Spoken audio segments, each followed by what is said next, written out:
The stigma attached to UAP is real and powerful and challenges national security. It silences commercial pilots who fear professional repercussions, discourages witnesses, and is only compounded by recent government claims questioning the credibility of eyewitness testimony. Parts of our government are aware of more about UAP than they let on, but excessive classification practices keep crucial information hidden.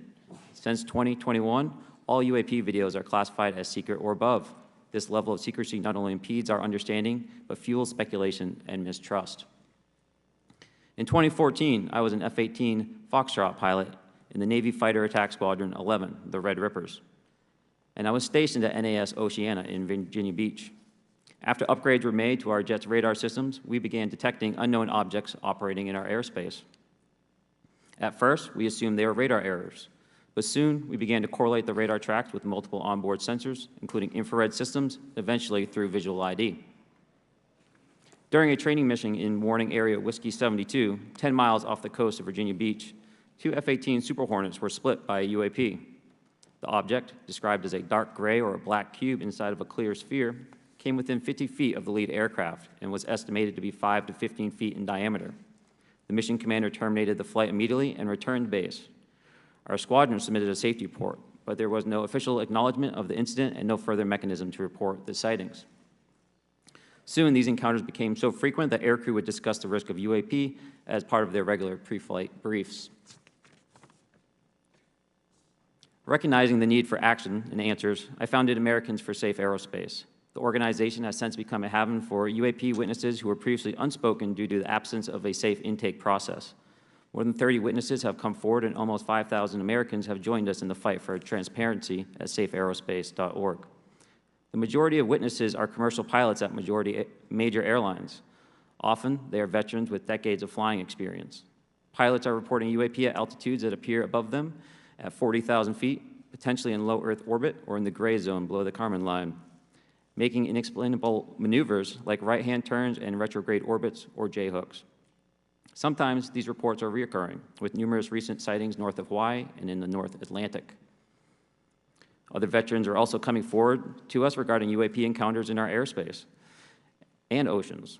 The most compelling involve observations of UAP by multiple witnesses and sensor systems. I believe these accounts are only scratching the surface, and more will share their experiences once it is safe to do so. In closing, I recognize the skepticism surrounding this topic. If everyone could see the sensor and video data I witnessed, our national conversation would change.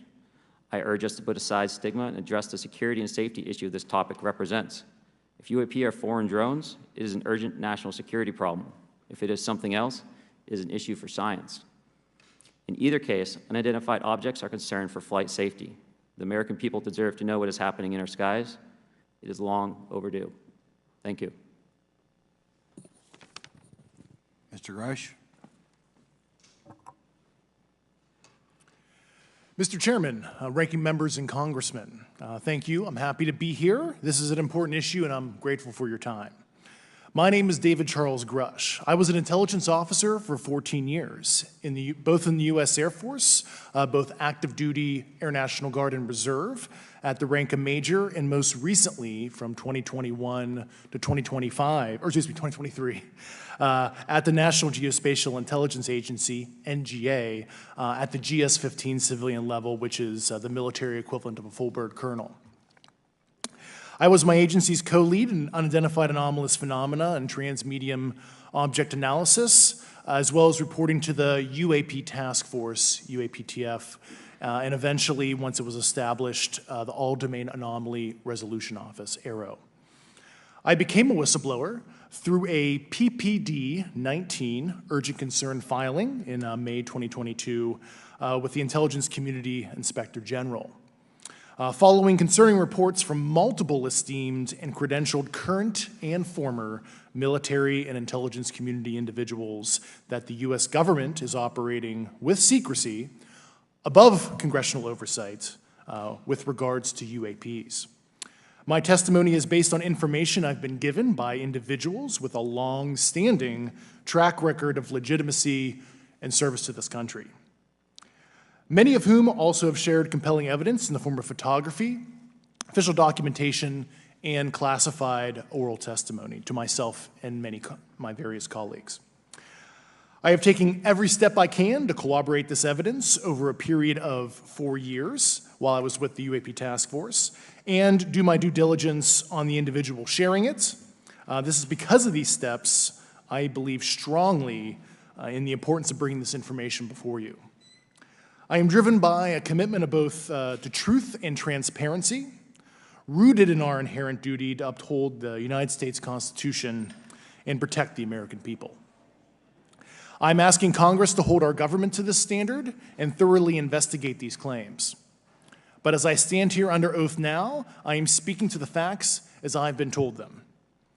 In the U.S. Air Force, in my National Reconnaissance Office, NRO, reservist capacity, I was a member of the UAP task force from 2019 to 2021. I served at the NRO Operations Center on the director's briefing staff, which included the coordination of the Presidential Daily Brief and supporting variety of contingency operations, which I was the Reserve Intelligence Division Chief backup. In 2019, the UAP Task Force Director asked me to identify all special access programs and controlled access programs, also known as SAPs and CAPs, we needed to satisfy our congressionally mandated mission, and we were direct report at the time to the DepSecDef.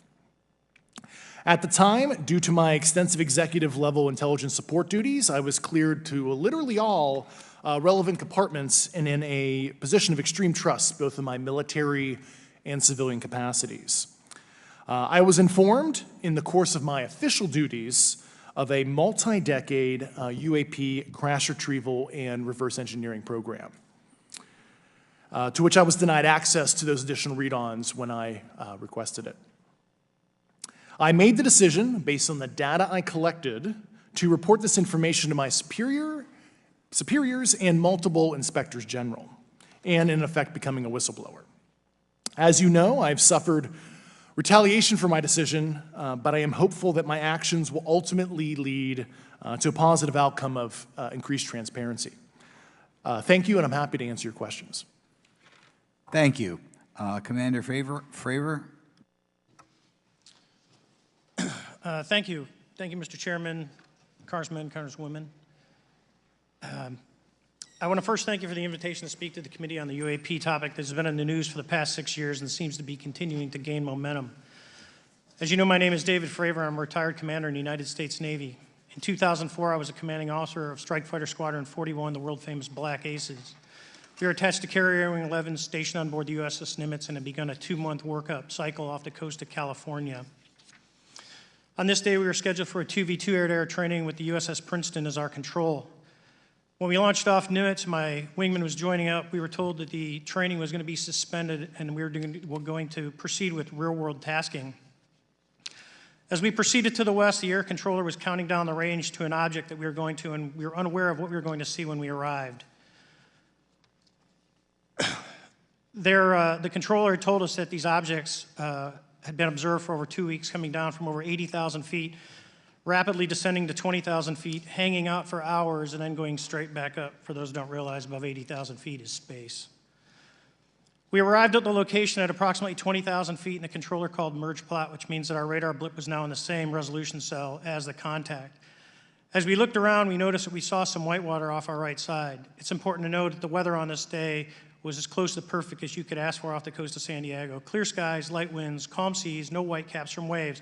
So the whitewater stood out in a large blue ocean. All 4 of us, because we were in F-18Fs, so we had pilots and Wizzo in the back seat, looked down and saw a white tic-tac object with a longitudinal axis pointing north-south and moving very abruptly over the water like a ping-pong ball. There were no rotors, no rotor wash, or any sign of visible control surfaces like wings. As we started clockwise towards the object, my Wizzo and I decided to go down and take a closer look with the other aircraft staying in high cover to observe both us and the tic-tac. We proceeded around the circle about 90 degrees from the start of our descent, and the object suddenly shifted its longitudinal axis, aligned it with my aircraft, and began to climb. We continued down another 270 degrees, nose low, where the tic-tac, or we considered 270 degrees to where, and we went nose low to where the tic-tac would have been. Our altitude at this point was about 15,000 feet, and the tic-tac was about 12,000. As we pulled nose onto the object, within about a half mile of it, it rapidly accelerated in front of us and disappeared. Our wingmen, roughly 8,000 feet above us, lost contact also. We immediately turned back to see where the whitewater was at, and it was gone also. So as we started to turn back towards the east, the controller came up and said, "Sir, you're not going to believe this, but that thing is at your cat point, roughly 60 miles away in less than a minute." You can calculate the speed. We returned to Nimitz. We were taking off our gear. We were talking to one of my crews that was getting ready to launch. We mentioned it to them, and they went out and luckily got the video that you see, that 90-second video. What you don't see is the radar tape that was never released, and we don't know where it's at, of the active jamming that the object put on an APG-73 radar, and I can get into modes later if you're interested. What is shocking to us is that the incident was never investigated. None of my crew were ever questioned. Tapes were never taken, and after a couple days, it turned into a great story with friends. It wasn't until 2009 till Jay Stratton had contacted me to investigate. Unbeknownst to all, he was part of the ATIP program in the Pentagon led by Lou Elizondo. And there was an unofficial official report that came out that's now on the internet.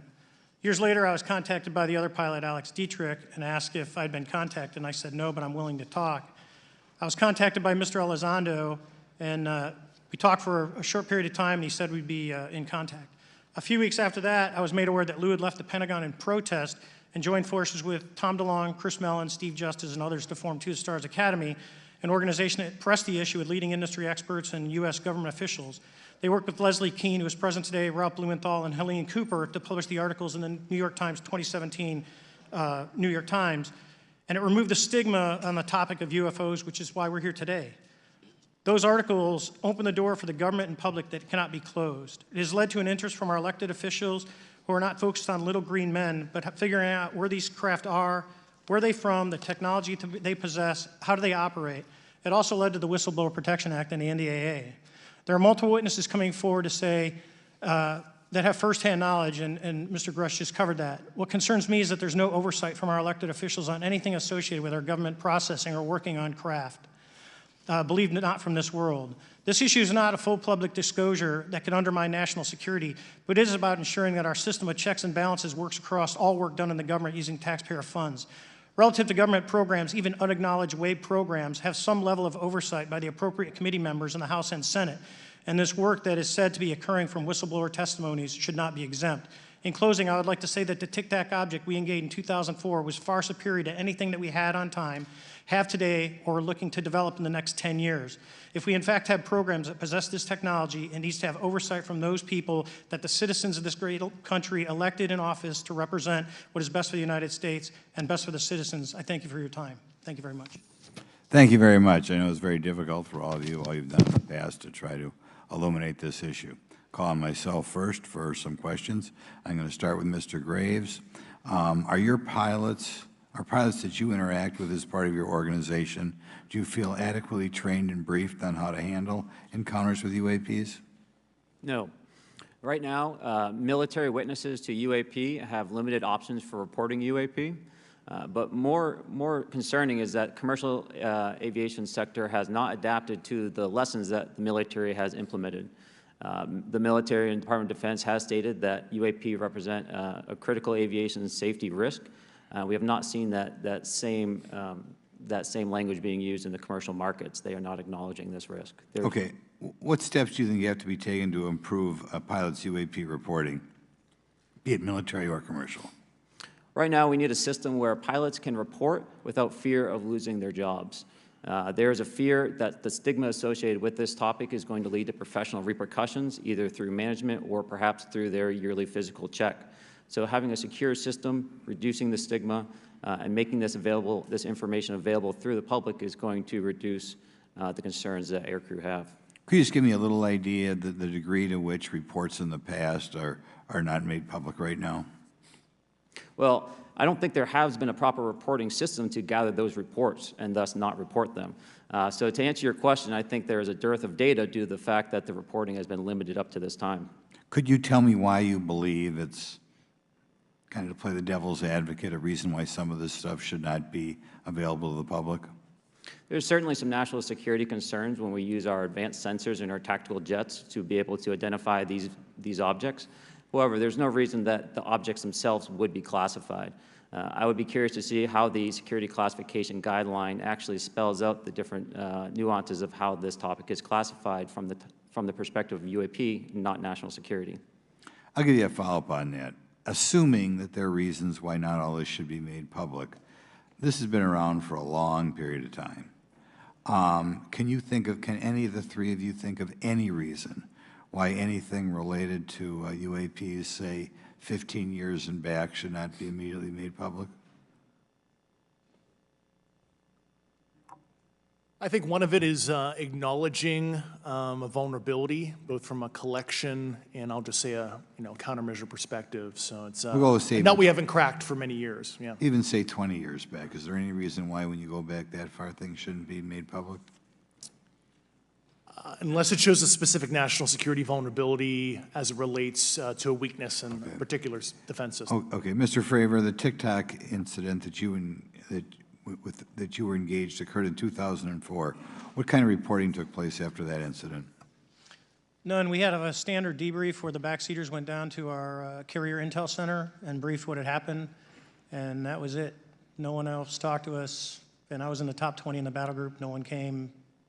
The captain was aware, the admiral was aware, nothing was done. Your commanding officers provide any sort of justification?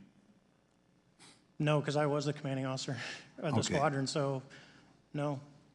Was this incident the only UAP event that you encountered while you were a pilot? Yes, it was. Okay.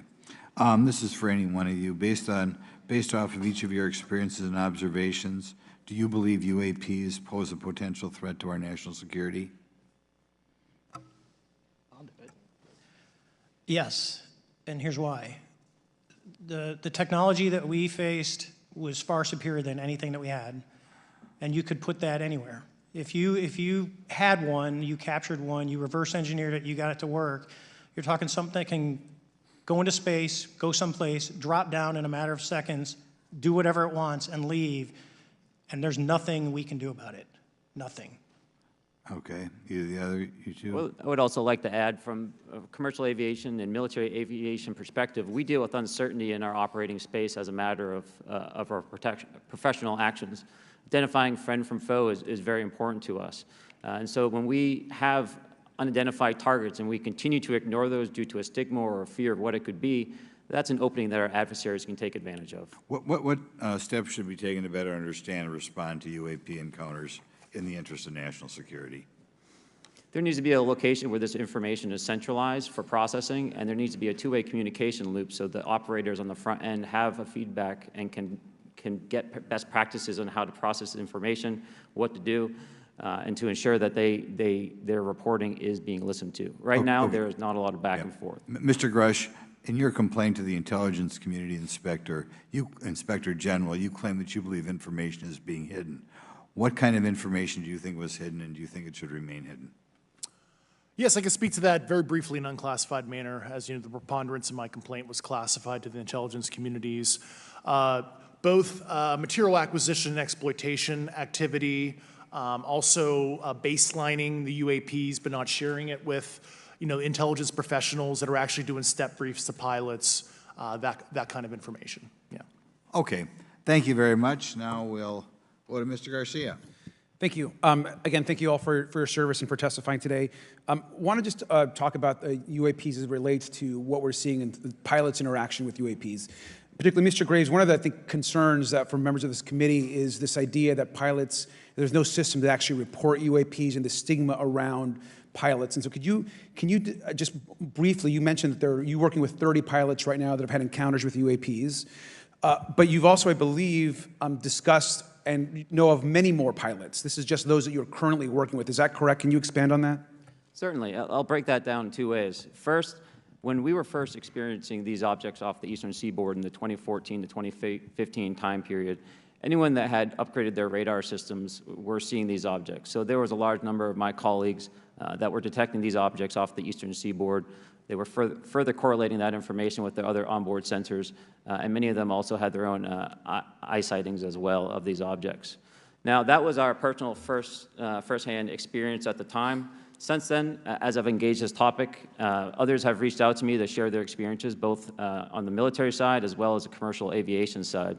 On the military aviation side, veterans that have recently got out have shared their stories and have expressed how the objects we were seeing in 2014, 2015 continued all the way to 2019, 2020, and beyond. And so it became a generational issue for naval aviators on the eastern seaboard. This was something we were briefing to new students. This is something that was included in the notice to airmen to ensure that there was no accidents. And now with commercial aviators, they are reaching out because they're having somewhat similar experiences as our military brothers and sisters, but they do not have any reporting system that they can send us to. And let me just add, both to Mr. Fravor as well as Mr. Graves, not having this system for reporting, would you both agree that it's harmful to not just our national security interests, but to understand this phenomenon of what's happening with UAPs? I think it's actually a travesty that we don't have a system to correlate this and actually investigate. You know, so if you took the East Coast, you know, there's coastal radars out there that monitor our air defense identification zone, so out to 200 miles. They can track these, you know, so when you see them, they could actually go and pull that data and get maneuvering. And instead of just having the airplanes, there's other data sources out there. And I've talked to other government officials on this. So you need a centrally located repository that these reports go to.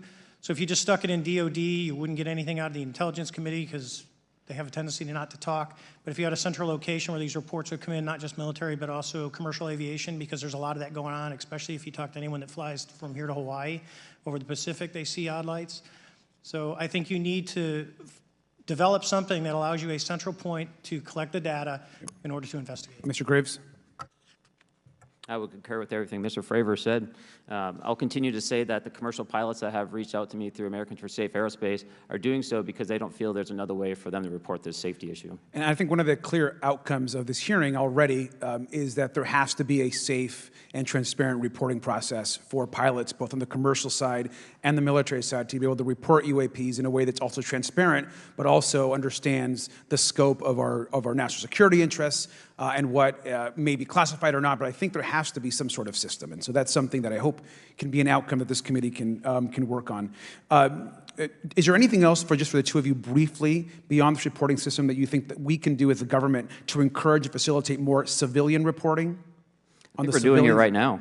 Okay, great. I think this hearing is going to show the American people that their government takes this topic seriously. And how about civilians that may not be pilots? What kind of process could be in place for civilians who are not pilots, who may have UAP encounters? Do either of you have any suggestions that could facilitate that? My recommendations would be to make that a sensor-centric operation in order to make it as objective as possible. Okay. Sir, Mr. Fravor? No, I agree with Mr. Graves on that. Okay. Just briefly, I also just want to note, particularly for the two pilots, and I have a question for Mr. Grusch. One of the things that I found fascinating in our discussion, Mr. Graves, last night as well, is that you both described UAPs and formations and the way they are observed in space or in our air, and the way that they move is essentially ways in which current technology or aircraft that we know of are unable to actually function or move. And so will you just, for the public record, again, once again, briefly just either describe or note that aircraft that are being witnessed, particularly by the 30 folks that you're working with, are essentially outside the scope of anything that we know of today and the technology we have today. Mr. Graves, Mr. Fravor? Yes, the objects that are being seen by commercial pilots are performing maneuvers that are unexplainable due to our current understanding of our technology and our capabilities as a country, and that applies for the military as well. Mr. Fravor? Yeah, I concur with that. We have nothing that can stop in midair and go the other direction, nor do we have anything that can, like in our situation, come down from space, hang out for 3 hours, and go back up. Thank you. My last question, and sometimes I know that you have also said some of these answers in the past, but we're trying to get them on the public record as well, which is really important. Mr. Grusch, finally, do you believe that our government is in possession of UAPs? Absolutely, based on interviewing over 40 witnesses over 4 years. And where? I know the exact locations, and those locations were provided to the Inspector General, and some of which to the intelligence committees. I actually had the people with the firsthand knowledge provide a protected disclosure to the Inspector General. Thank you. And Mr. Chairman, I would just say that I think that these questions are important questions, and I look forward to being involved in the process to get those answered. I know there'll be a lot of questions from other committee members, so I yield back. Thank you. We'll go to Mr. Burchett himself. Thank you, Mr. Chairman. Thank you, Mr. Garcia. I would like to have you on my legislation to do just that on the reporting, and we'll get together on that. Maybe you can be my co-sponsor on that. That'd be really cool. Thank you for those great questions. Mr. Graves, again, I'd like to know, how do you know that these were not our aircraft? Some of the behaviors that we saw in a working area, we would see these objects being at 0.0 Mach, that's 0 airspeed, over certain pieces of the ground. So what that means, just like a river, if you throw a bobber in, it's going to float downstream. These objects were staying completely stationary in Category 4 hurricane winds.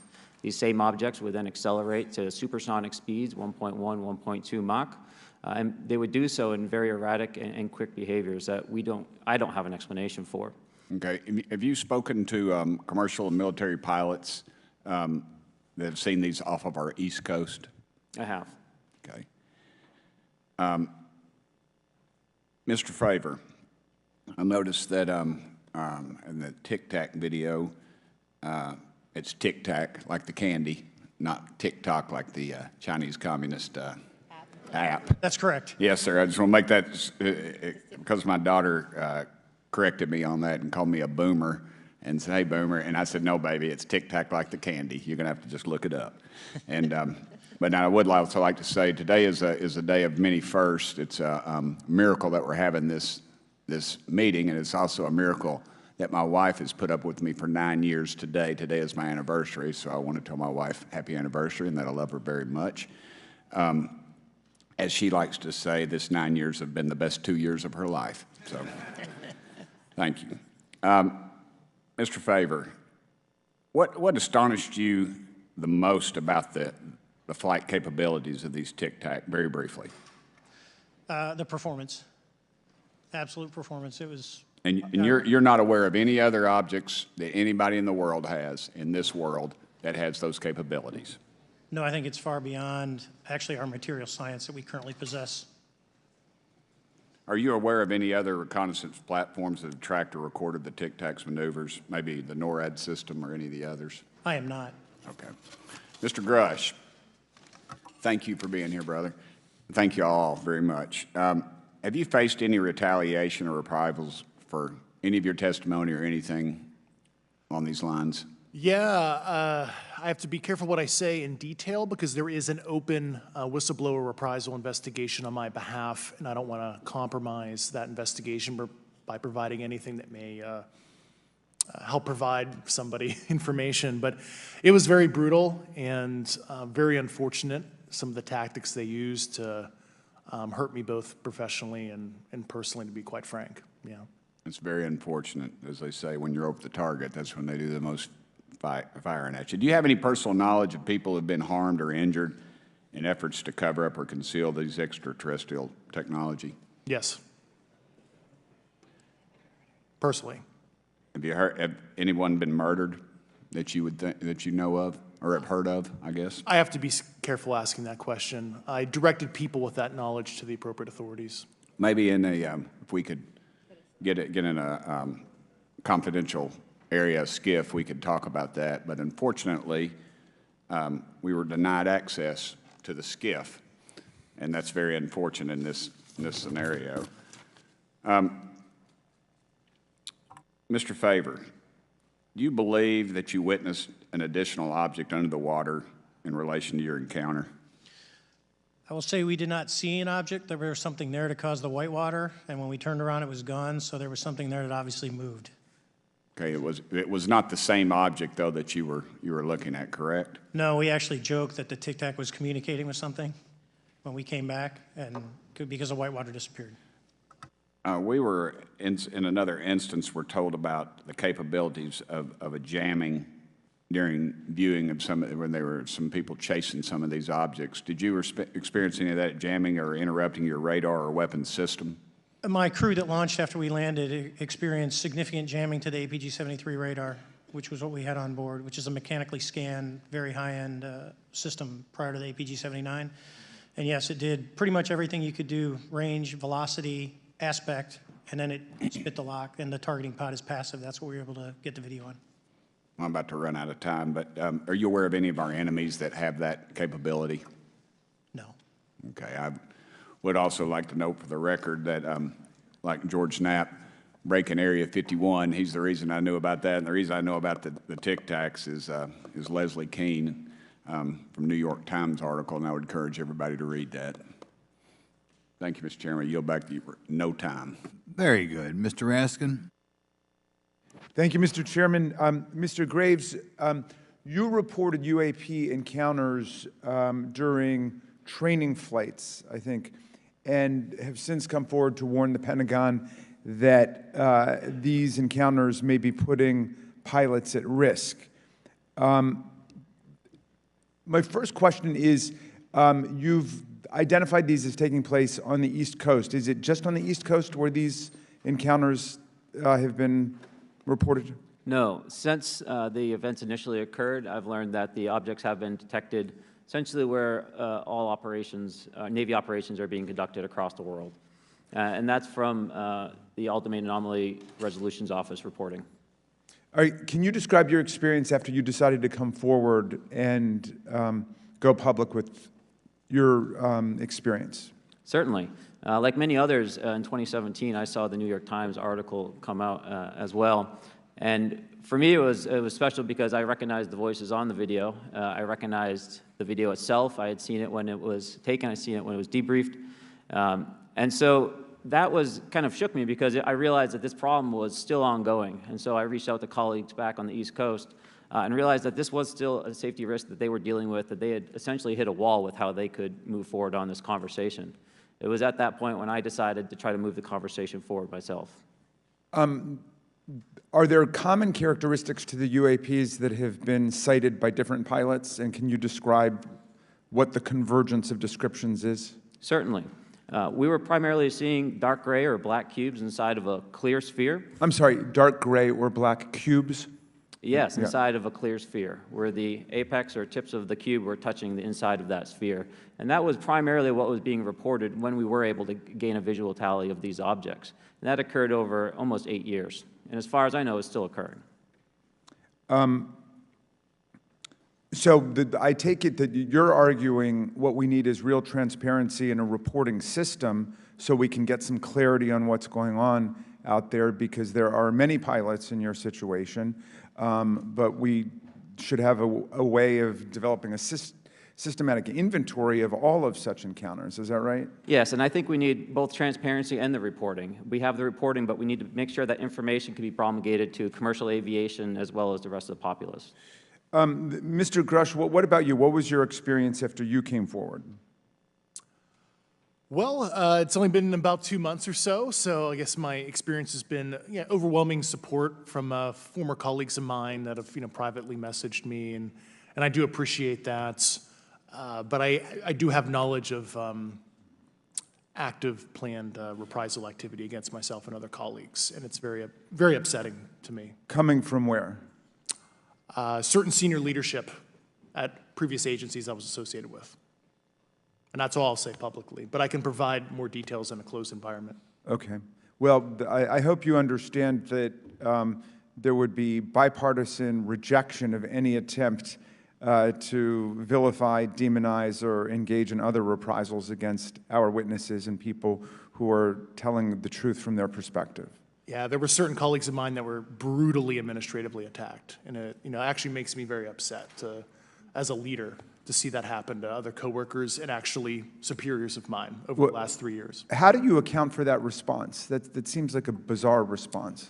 I call it administrative terrorism. That's their quiver, their tool in the toolbox to silence people, especially the career government service cares about their career, cares about their clearance, their reputation to climb the ladder. And when you threaten that career path, a lot of people back off. But I'm here to represent those people. So, Mr. Fravor, what about you?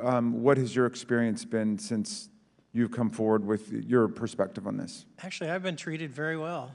And the 6 people that were involved, myself included, all of them have or will be retiring from the military as 05s or 06s. And all my friends that are very senior, 3 and 4 stars, I've talked to them. They believe, they understand there's a problem. But no, I was actually treated really well. And what is your general interpretation of these phenomena? Or what is your current thinking of trying to make sense of them? Well, I'll say, I'm not like a UFO fanatic. It's not me. But I will tell you that what we saw with 4 sets of eyes over a 5-minute period, still, there's nothing, we have nothing close to it. It was amazing to see. I told my buddy I wanted to fly it, but yeah, it's just an incredible technology. All right, Mr. Chairman, thank you very much. I'll yield back to you. Thanks. On to Ms. Luna. Mr. Grusch, in speaking to you yesterday, I just wanted to follow up on Representative Raskin's questions.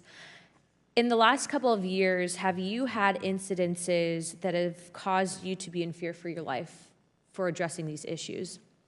Yes, personally. Okay. Yeah. I just want everyone to note that he's coming forward in fear of his life. To put in perspective, if they were really not scared about this information coming out, why would someone be intimidated like that? To your knowledge, are NHIs working with adversarial foreign governments in either technology exchange programs or back engineering programs? I don't have data on that. I'm not sure. Have you heard or you had people come forward to present that evidence? Not that particular evidence that you just espoused. Okay, on the 19th of April, Dr. Kirkpatrick, head of AARO, had said that he did not find any evidence of UAPs. You also stated that you had, in your interview, that you had briefed him on information that you were uncovering, but that he did not follow up with you. Were the items that you divulged to him pertinent to national security? Yes, him and I had a classified conversation in April 2022 before he took over AARO in July 2022, and I provided him some concerns I had. Do you know why he might not have followed up with you? Unfortunately, I cannot read his mind. I wish he did. I was happy to give sage counsel to him on where to look when he took the helm of AARO.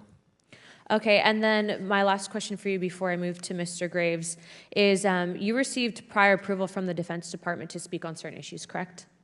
Correct, through DOPSR, DoD Pre-Publication and Security Review, and I just want to remind the public, they're just looking from a security perspective.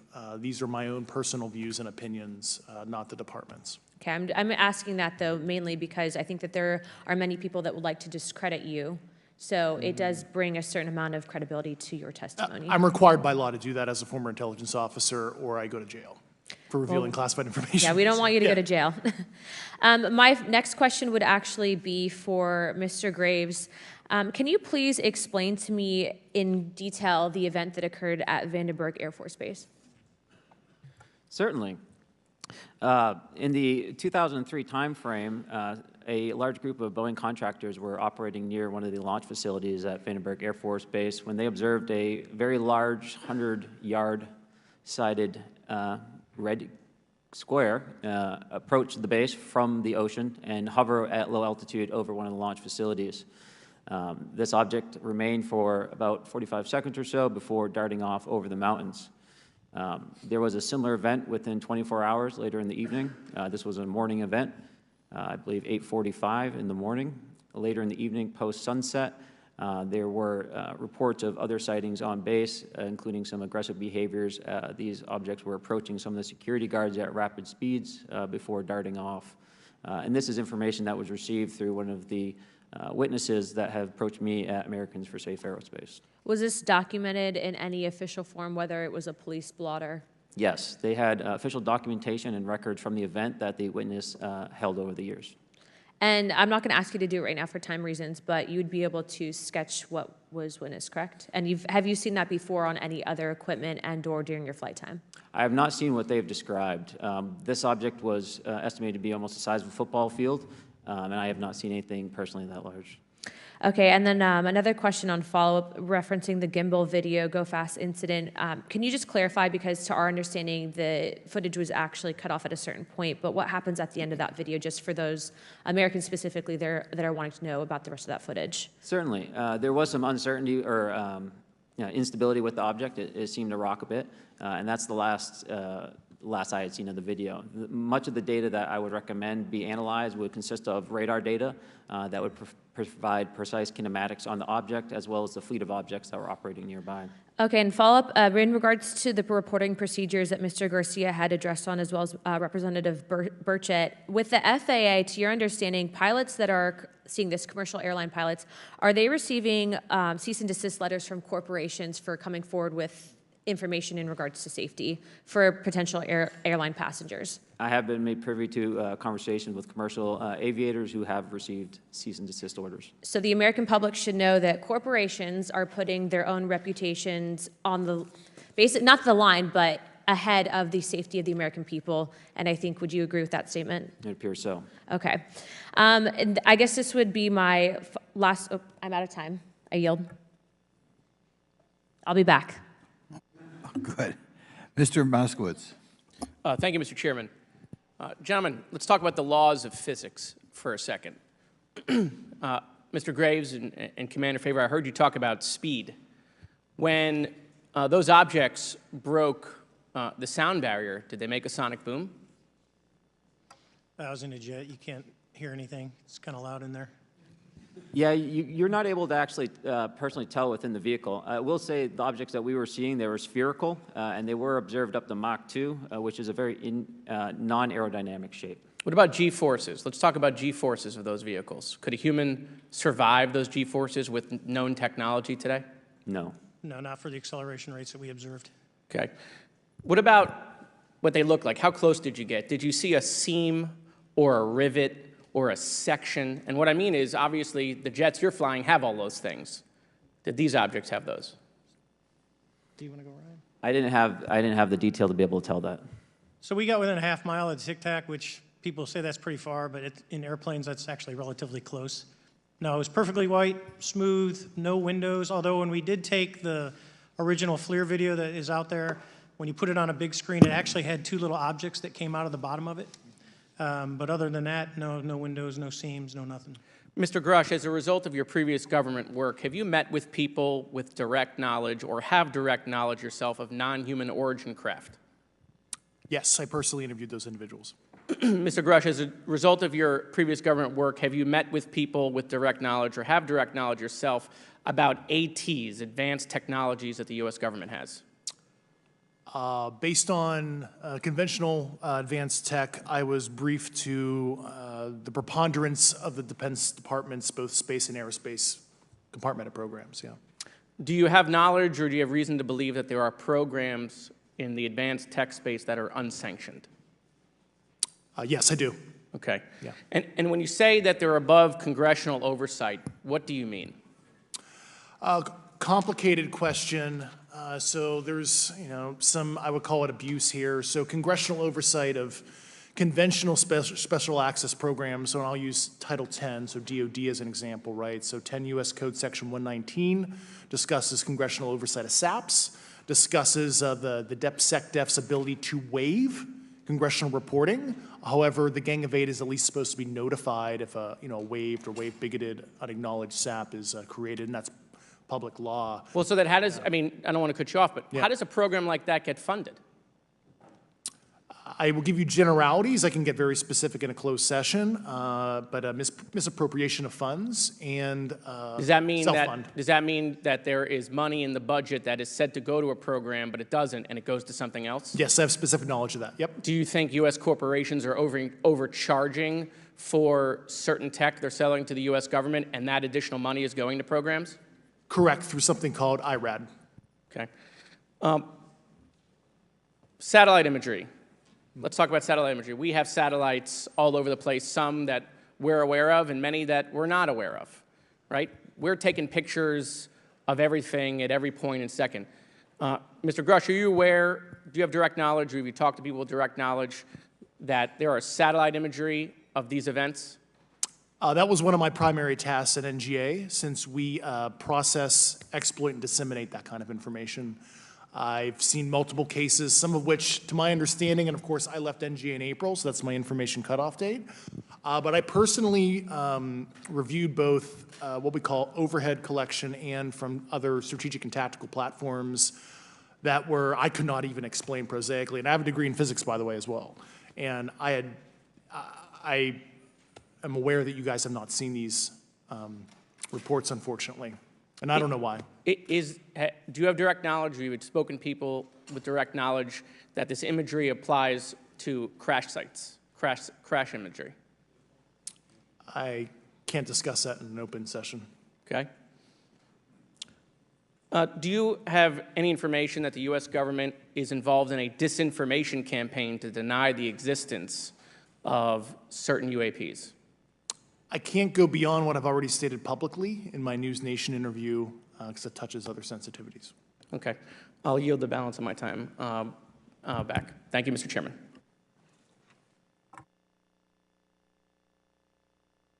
Ms. Fox?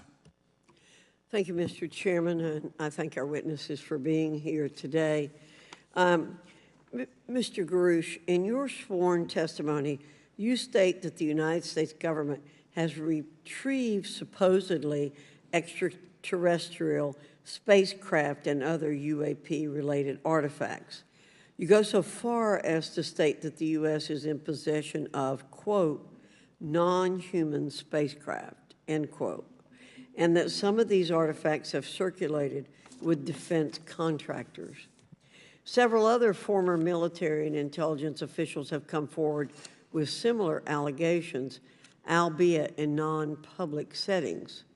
However, Dr. Sean Kirkpatrick, the director of AARO, previously testified before Congress that there has been, and I quote, no credible evidence thus far of extraterrestrial activity or of, quote, off-world technology brought to the attention of the office. To your knowledge, is that statement correct? It's not accurate. I believe Dr. Kirkpatrick mentioned he had about 30 individuals that have come to Arrow thus far. A few of those individuals have also come to Arrow that I also interviewed, Okay. and I know what they provided Dr. Kirkpatrick and their team. Okay. I was able to evaluate Okay, that information. I need to go on. Sure. But my understanding that his statement is accurate, came from a direct quote. And this contradiction is a perfect example of why we need to inject transparency into our government. And for another example, look no further than the pitiful response to the Chinese spy balloon debacle earlier this year. You may remember the mass confusion that ensued when the balloon was first spotted over Montana, 4 days after it first entered U.S. airspace over Alaska. The Biden administration's initial inability to address the object grew into a continuous series of embarrassments. After news of the balloon reached the mainstream media, we were assured that the balloon posed no threat to our security. However, after the balloon was allowed to transit the entire continental United States, fighter jets were scrambled off the coast of South Carolina to shoot it down. This flip-flopping and obfuscation caused needless confusion, fear, and panic across the country. It's my hope, Mr. Chairman, that this sort of confusion will not be repeated. We should investigate the extent to which elements of our government possess or do not possess information that is of critical value to the American people. We owe it to the citizens of this nation to make sure that our government is transparent and accountable. We must make sure that our government provides answers, and Congress must do its duty to solicit those answers. With that, Mr. Chairman, I yield back. Yeah, Mr. Frost. Thank you, Mr. Chairman. In 2022, NASA announced that it was commissioning an independent study team to examine UAPs. The NASA team is comprised of scientists across different fields, as well as former astronauts and pilots. In May, the independent study team held its first public meeting, which included the perspectives from NASA senior leaders, as well as perspectives from the Department of Defense and intelligence agencies. The NASA study team is also expected to release its first report pretty soon, and I think it's safe to say that we all eagerly await its results. Mr. Graves, how might NASA's research influence the commercial industry regarding safety in UAP? I think NASA has a big role to play as far as commercial aviation safety, and it's one of their original charges as an organization. One of the recommendations that have been put forward is to utilize their existing aviation safety reporting system to serve as a short-term fill and trusted platform for pilots that want to report on UAP. It also has built-in analytics capability and is funded by Congress. Gotcha. And also, Mr. Graves, are there any other industries that may be influenced by the NASA research on UAPs? And if so, how so? Well, I think there is a large swath of commercial capabilities that could be brought to bear on this topic, from space-based or ground-based sensor systems that are available open source or through commercial marketplaces. And I think NASA's work, as they work to identify and highlight specific parameters that can be found, we can take that information and promulgate this through the public sector so that we can have a more open conversation about what we're seeing. You know, in 2020, the Department of Defense released several videos of UAPs, including Mr. Fravor's experience, U.S. Navy pilots that recorded footage. In 2021, the Office of the Director of National Intelligence released a preliminary report on UAP events. NASA Administrator Bill Nelson stated that NASA would begin to investigate these events. In fact, I sit on Science, Space, and Technology Committee, and when we were doing a hearing with the NASA Administrator Bill Nelson, I asked, you know, why NASA needed to be fully funded, and there were many great reasons, but one of them was actually had to do with UAPs. He actually mentioned, you know, is there life out there? I don't know.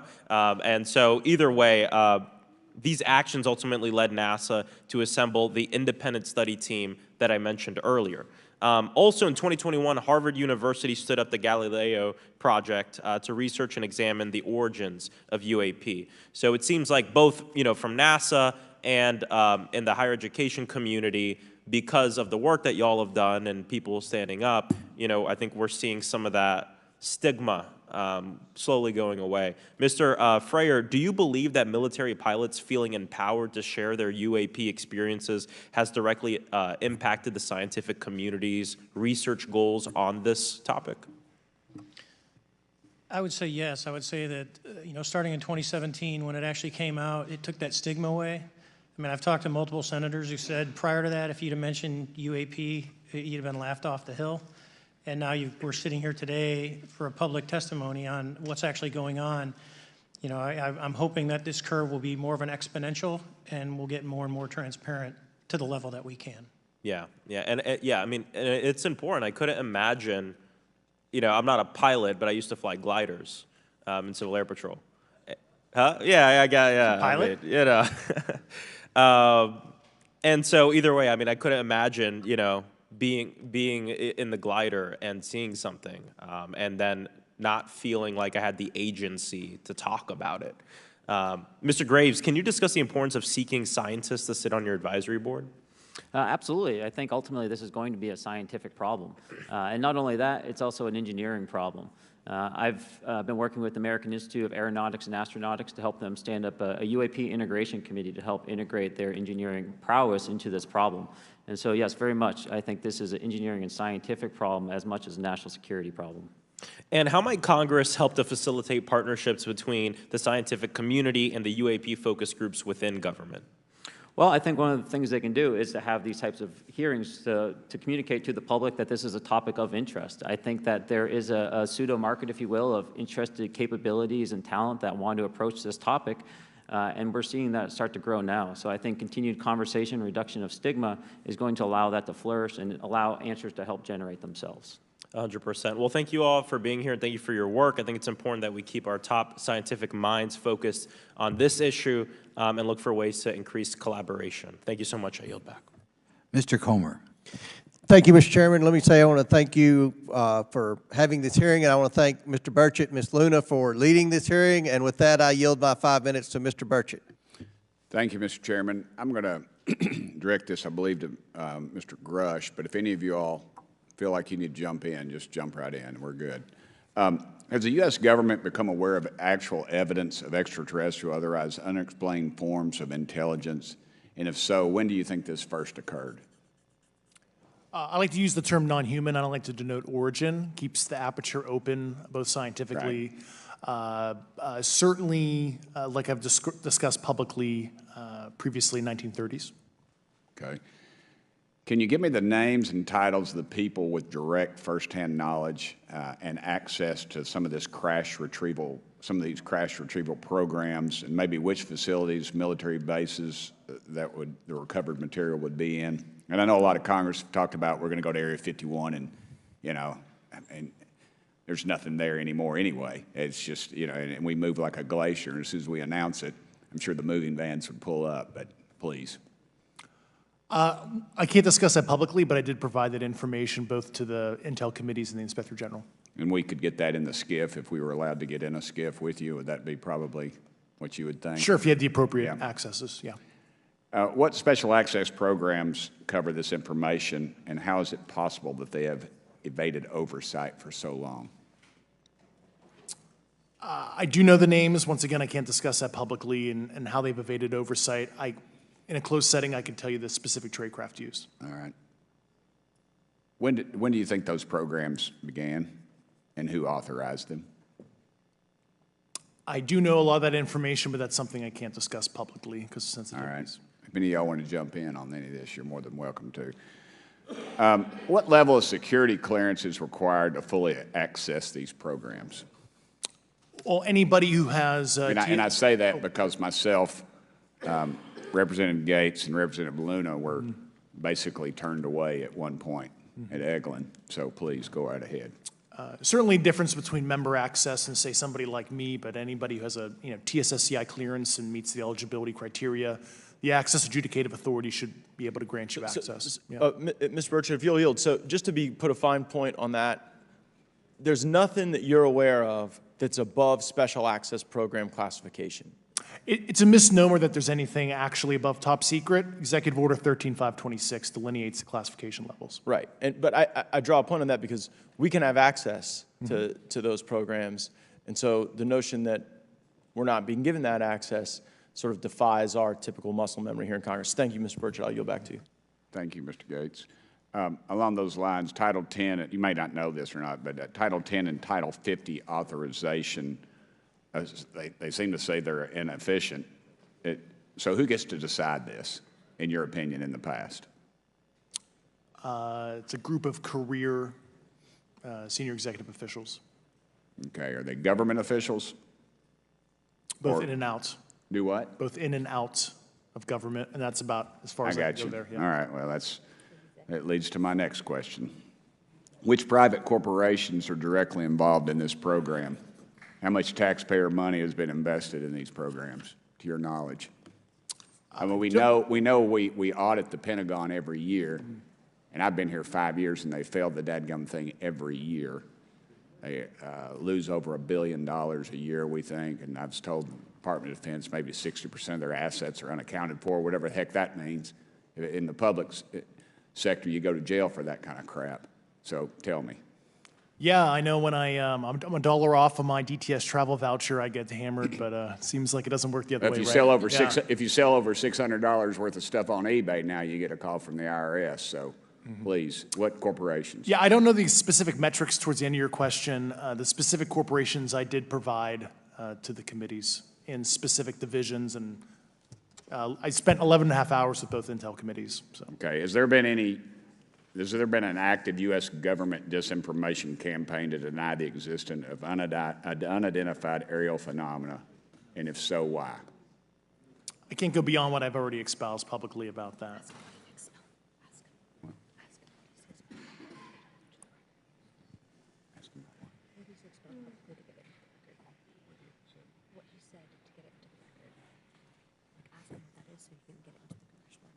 Okay, I've been told to ask you what that is and how to get it in the record.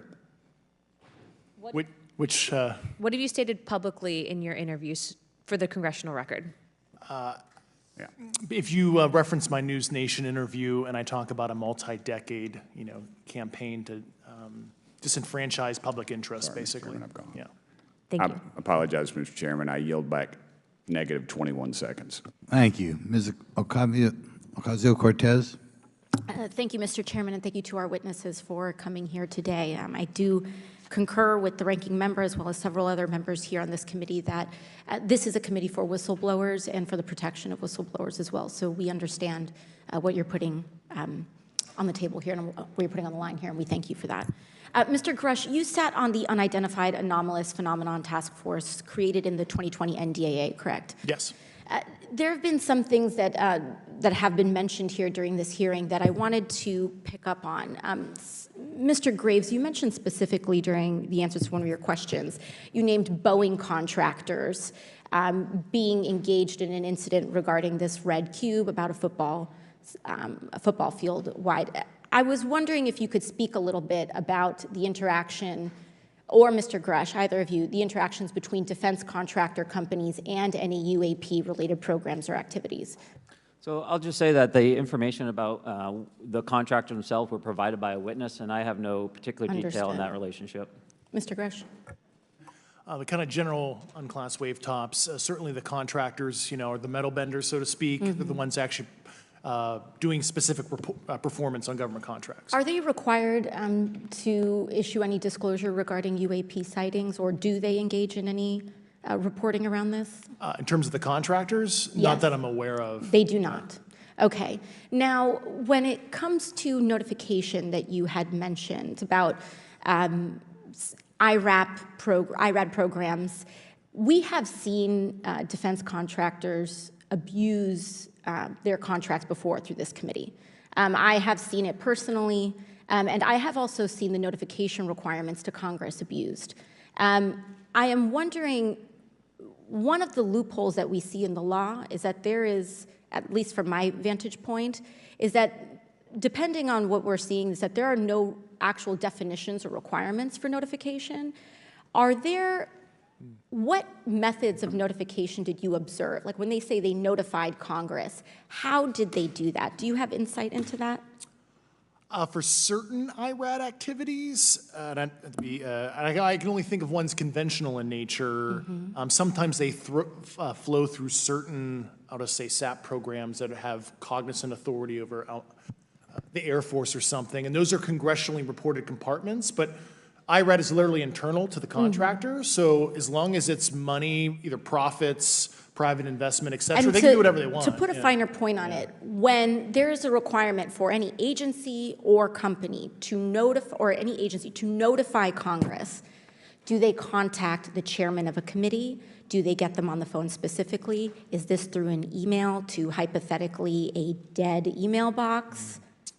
A lot of it comes through what they call the PPR, Periodic Program Review process, if it's a SAP or Controlled Access Program Equity, and then those go to the specific committees, whether it be the SAS, CASC, HISI. Thank you. I apologize, my time is limited.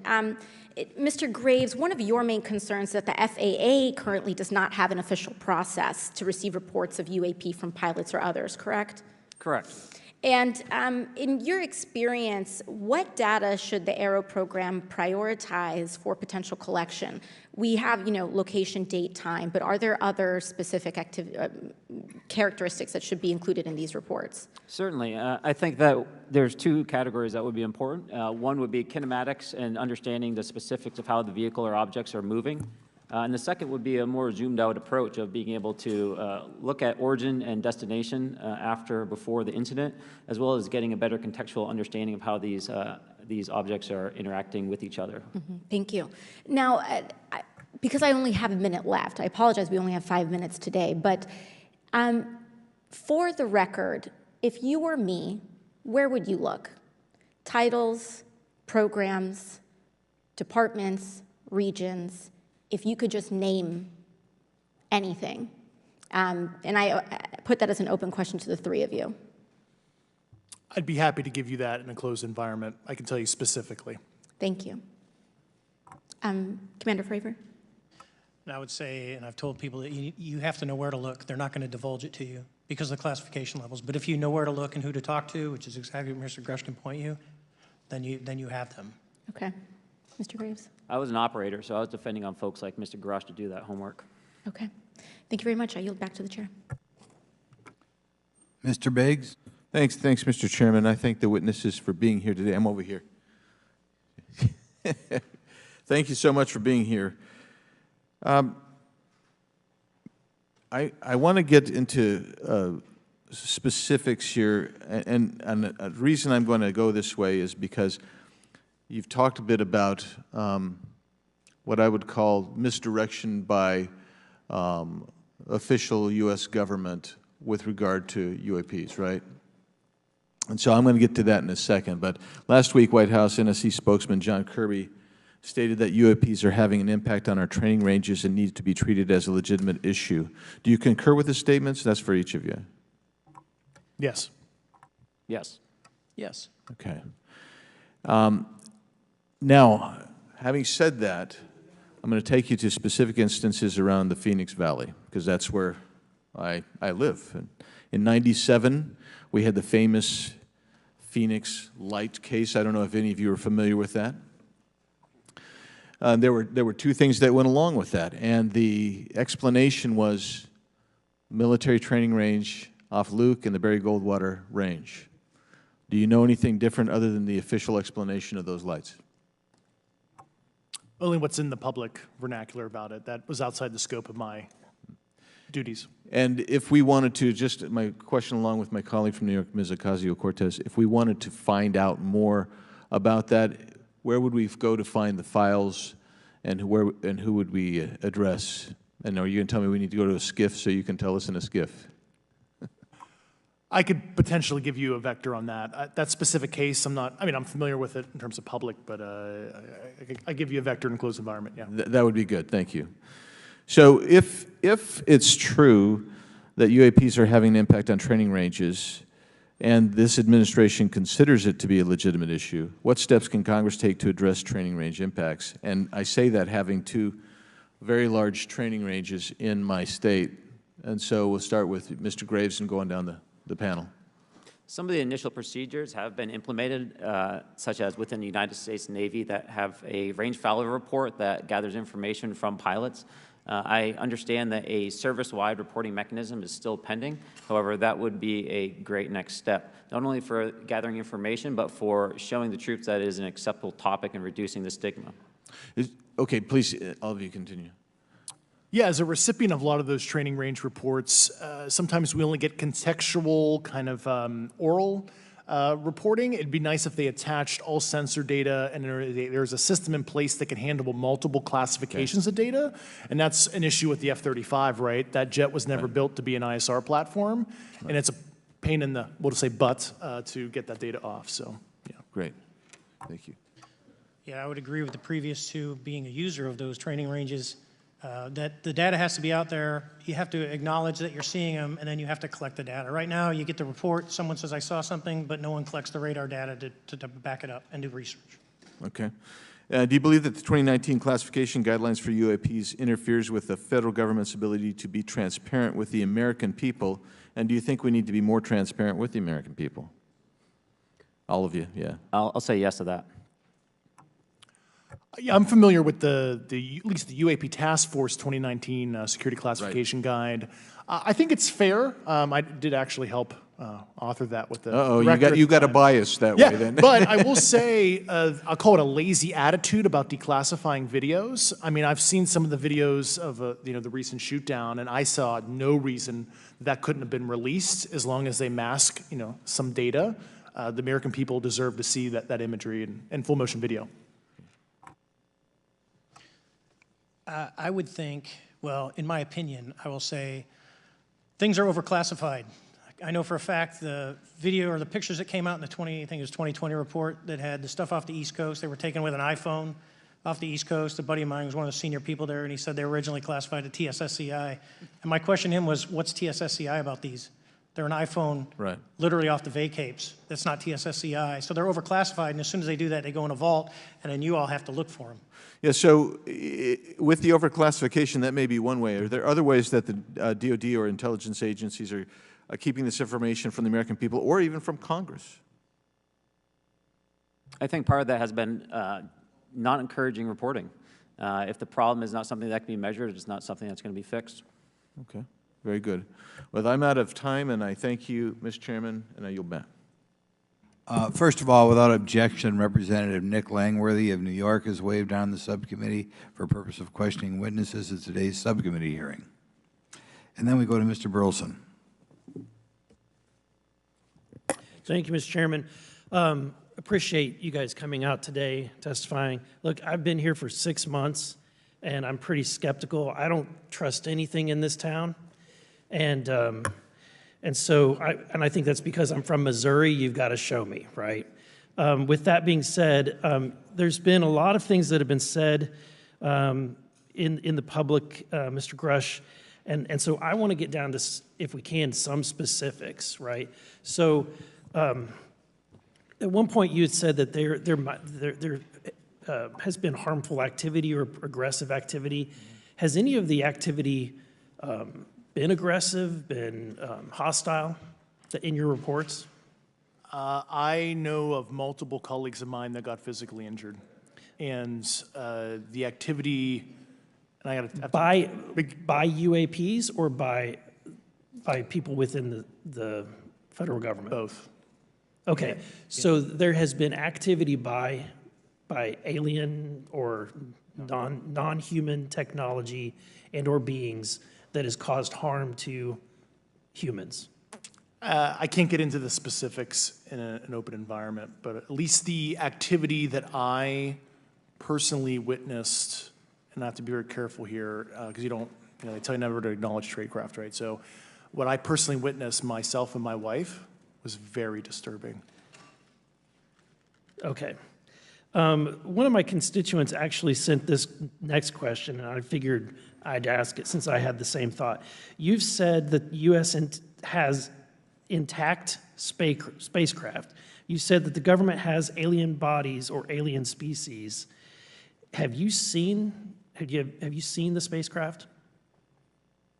I have to be careful to describe what I've seen firsthand and not in this environment, but I could answer that question behind closed doors. Yeah. And have you seen any of the bodies?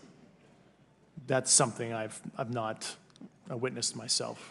Okay, and so with that being said, and the other statement that has been made that was intriguing to me it's intriguing because my view has been that we are billions of light years away from any other system. And the concept that an alien species that's technologically advanced enough to travel billions of light years gets here and somehow is incompetent enough to not survive Earth or crashes is something that I find a little bit far-fetched.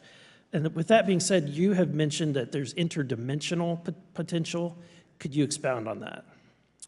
Yeah, to answer your first question, and I'm here as a fact witness and expert, but I will give you a theoretical framework, at least to work off, to kind of espouse crashes, regardless of your level of sentience, right? Planes crash, cars crash, n number of sorties, however high, a small percentage are going to end in mission failure, if you will, as we say in the Air Force. And then in terms of multidimensionality, that kind of thing, the framework that I'm familiar with, for example, is something called the holographic principle. It derives itself from general relativity and quantum mechanics, and that is, if you want to imagine a 3D object such as yourself casting a shadow onto a 2D surface, that's the holographic principle. So you can be projected, quasi-projected from higher dimensional space to lower dimensional. It's a scientific trope that you can actually cross, literally, as far as I understand, but there's probably guys with PhDs that we could probably argue about that. But you have not seen any documentation that that's what's occurring? Only a theoretical framework discussion, yes. Okay. Okay. Occam's razor is that these aircraft, have they been identified that they are being produced by domestic, military and contractors? Is there any evidence that that's what's being recovered? Not to my knowledge, plus the recoveries predate a lot of our advanced programs that I previously am witting of, so. Would it be safe to say that there could be a scenario today where you have an aircraft that crashes because it's been involved in one program from one federal agency, but the agency that retrieves it is not aware of that program, and to them it appears alien in origin? I mean, that's a hypothetical situation. I'm not aware of any historical situation that would match that you described. So You're not aware, it has not happened that you're aware of? that I'm aware of. Thank you, Mr. Chairman. I yield back.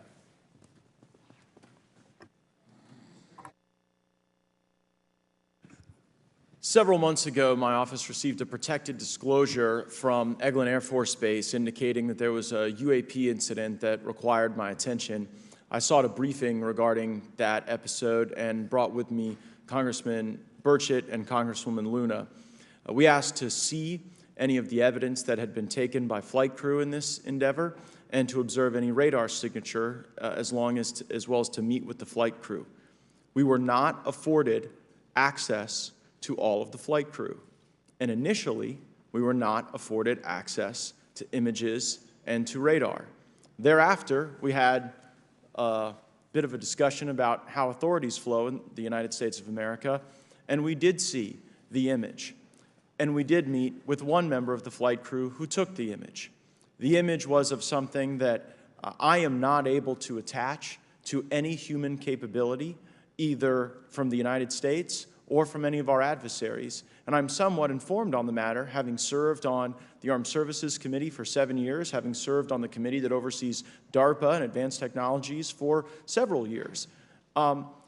When we spoke with the flight crew, and when he showed us the photo that he'd taken, I asked why the video wasn't engaged, why we didn't have a FLIR system that worked.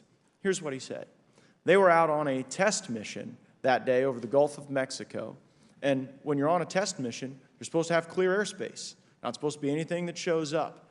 And they saw a sequence of 4 craft in a clear diamond formation for which there is a radar sequence that I alone have observed in the United States Congress.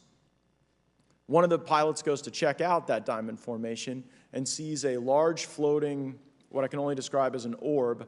Again, like I said, not of any human capability that I'm aware of. And when he approached, he said that his radar went down, he said that his FLIR system malfunctioned, and that he had to manually take this image from one of the lenses, and it was not automated in collection, as you would typically see in a test mission. So I guess I'll start with Commander Fravor. How should we think about the fact that this craft that was approached by our pilot had the capability of disarming a number of the sensor and collection systems on that craft?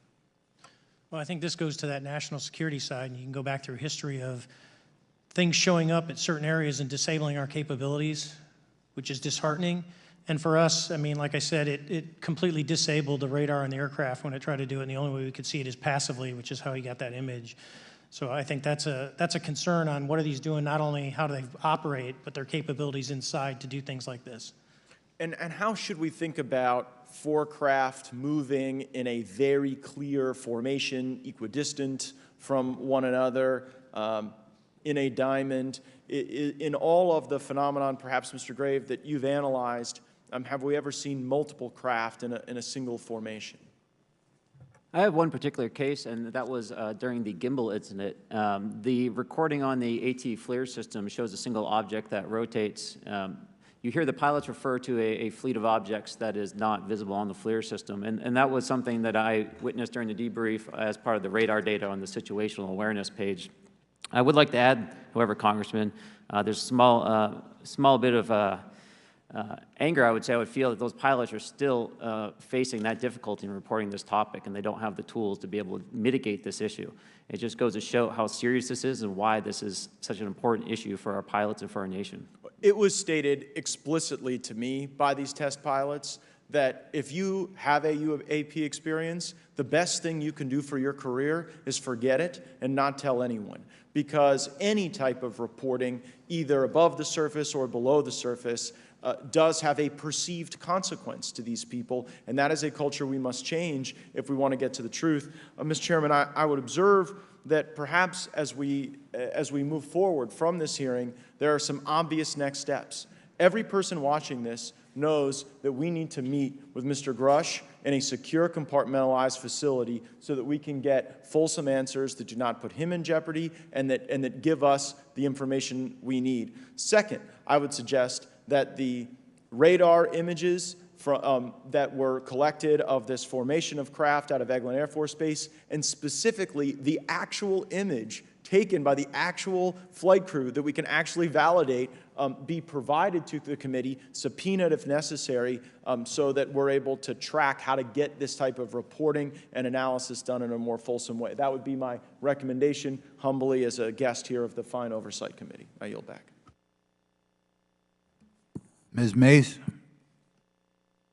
Thank you, Mr. Chairman, and good morning to our witnesses who are testifying today. I want to thank each of you for being here to discuss a topic of grave importance to our national security. Earlier this year, a Chinese spy balloon was shot down off the coast of my home state of South Carolina. Since the Roswell incident in 1947, many Americans have wondered about the dangers of unknown objects crisscrossing our skies. Whether these are UAPs or weather phenomena, advanced technology from American, allied, or enemy forces, or something more out of this world. So my first question, I have several questions, and if we can just be quick on these first two, I'm going to ask each of you the same question, and then I'll get to each of you individually. The first one, when you reported your experiences with a UAP, did any of you face any repercussions with your superiors, yes or no? No. No. I've actually never seen anything personally, believe it or not. So. All right. And then do you believe there's an active disinformation campaign within our government to deny existence of UAPs, yes or no? I don't have an answer to that. As previously stated publicly, yes. I think previously with like Project Blue Book, yes, but currently I don't speak for the United States government. Okay, thank you. I have a few questions for Mr. Graves. What percentage of UAP sightings, in your belief, go unreported by our pilots? This is an approximation based off of my personal experience speaking with a number of pilots, but I would estimate we're somewhere near 5% reporting, perhaps. So like 95% basically don't report seeing UAPs? That's just my personal estimate. In the incident off Virginia Beach, do you believe the Navy took the danger to your aircraft seriously after it was reported? Absolutely. A few questions for Mr. Fravor. As an expert naval aviator, have you ever seen an object that looked and moved like the Tic Tac UAP? No. Did the Tic Tac UAP move in such a way that defied the laws of physics? The way we understand them, yes. Many dismiss UAP reports as classified weapons testing by our own government, but in your experience as a pilot, does our government typically test advanced weapon systems right next to multi-million-dollar jets without informing our pilots? No, we have test ranges for that. It took over 15 years for your encounter with the Tic Tac to be declassified. Do you feel there was a good reason to prevent lawmakers from having access to this footage? No, I just think it was ignored when it happened, and it just sat somewhere in a file. Never got reported. In a drawer. It happens a lot up here. Shocker. Mr. Grusch, a couple of questions for you too, sir, this morning. What percentage of UAPs do you feel are adequately investigated by the U.S. government, of the 5% that are reported? I can only speak for my personal leadership over at NGA. I tried to look at every report that came through that I could triage. So. Do you believe that officials at the highest levels of our national security apparatus have unlawfully withheld information from Congress and subverted our oversight authority? There are certain elected leaders that had more information that I'm not sure what they've shared with certain Gang of Eight members or et cetera, but certainly I would not be surprised. Okay. You've stated that the government is in possession of potentially non-human spacecraft. Based on your experience and extensive conversations with experts, do you believe our government has made contact with intelligent extraterrestrials? Something I can't discuss in public setting. Okay, I can't ask when you think this occurred. If you believe we have crashed craft, stated earlier, do we have the bodies of the pilots who piloted this craft? As I've stated publicly already in my News Nation interview, biologics came with some of these recoveries, yeah. were they, I guess, human or non-human biologics? Non-human, and that was the assessment of people with direct knowledge on the program I talked to that are currently still on the program. And was this documentary evidence, this video, photos, eyewitness? Like, how would that be determined? The specific documentation I would have to talk to you in a skiff about. Gotcha. Okay. So, and you may or may not be able to answer my last question, and maybe we get into a skiff at the next hearing that we have, but who in the government, either what agency, sub-agency, what contractors, who should be called into the next hearing about UAPs, either in a public setting or even in a private setting? And you probably can't name names, but what agencies or organizations, contractors, et cetera, do we need to call in to get these questions answered, whether it's about funding, what programs are happening, and what's out there? I can give you a specific cooperative and hostile witness list of specific individuals that were in those. And how soon can we get that list? I'm happy to provide that to you after the hearing. Super. Thank you. And I yield back. Okay, now we have Mr. Langworthy. Is he here? Okay. Thank you very much. I'd like to thank all of the witnesses for being here today to discuss this very unique topic. And I'd like to jump right into my questions, if you don't mind. Commander Fravor, can you briefly describe your background? Yeah, I was an enlisted Marine, Naval Academy graduate, Navy, flew for 18 years, got a master's from University of Houston, and I've worked in the private sector for the last, 16 years, 17 years. I do a lot of defense work. So. Really gold-plated credentials. Commander Fravor, we have all seen the floating Tic Tac video that you engaged with on November 14th, 2004. Can you briefly talk about why you were off the coast of San Diego that day? Yeah, we were at a workup with all the battle groups, so we integrate the ships with the carrier, the air wing with the carrier, and we start working. So we were doing an air-to-air defense to hone not only our skills, but those of the USS Princeton when they had been tracking them for 2 weeks. The problem was that there was never manned aircraft airborne when they were tracking them, and this was the first day, and unfortunately, we were the ones airborne and went and saw it. Do you remember the weather that day? Was it cloudy or windy or anything out of the ordinary on the Pacific coast? It was actually, if you're familiar with San Diego, it was a perfect day, light winds, no white caps, clear skies, not a cloud. It was, for flying, it was the best. Now, is it true that you saw, in your words, a 40-foot flying tic-tac-shaped object? That's correct. Or for some people that can't know what a tic-tac is, it's a giant flying propane tank. Fair enough.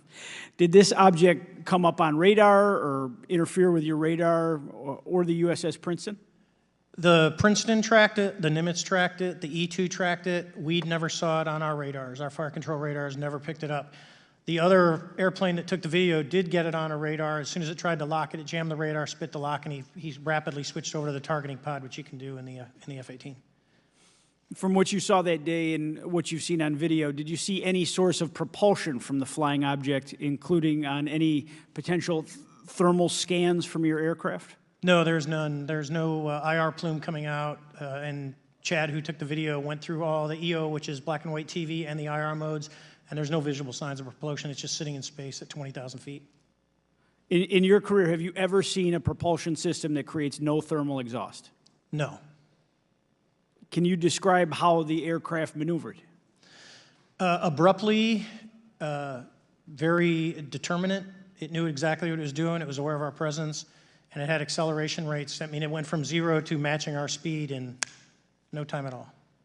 Now, if the fastest plane on Earth was trying to do these maneuvers that you saw, would it be capable of doing that?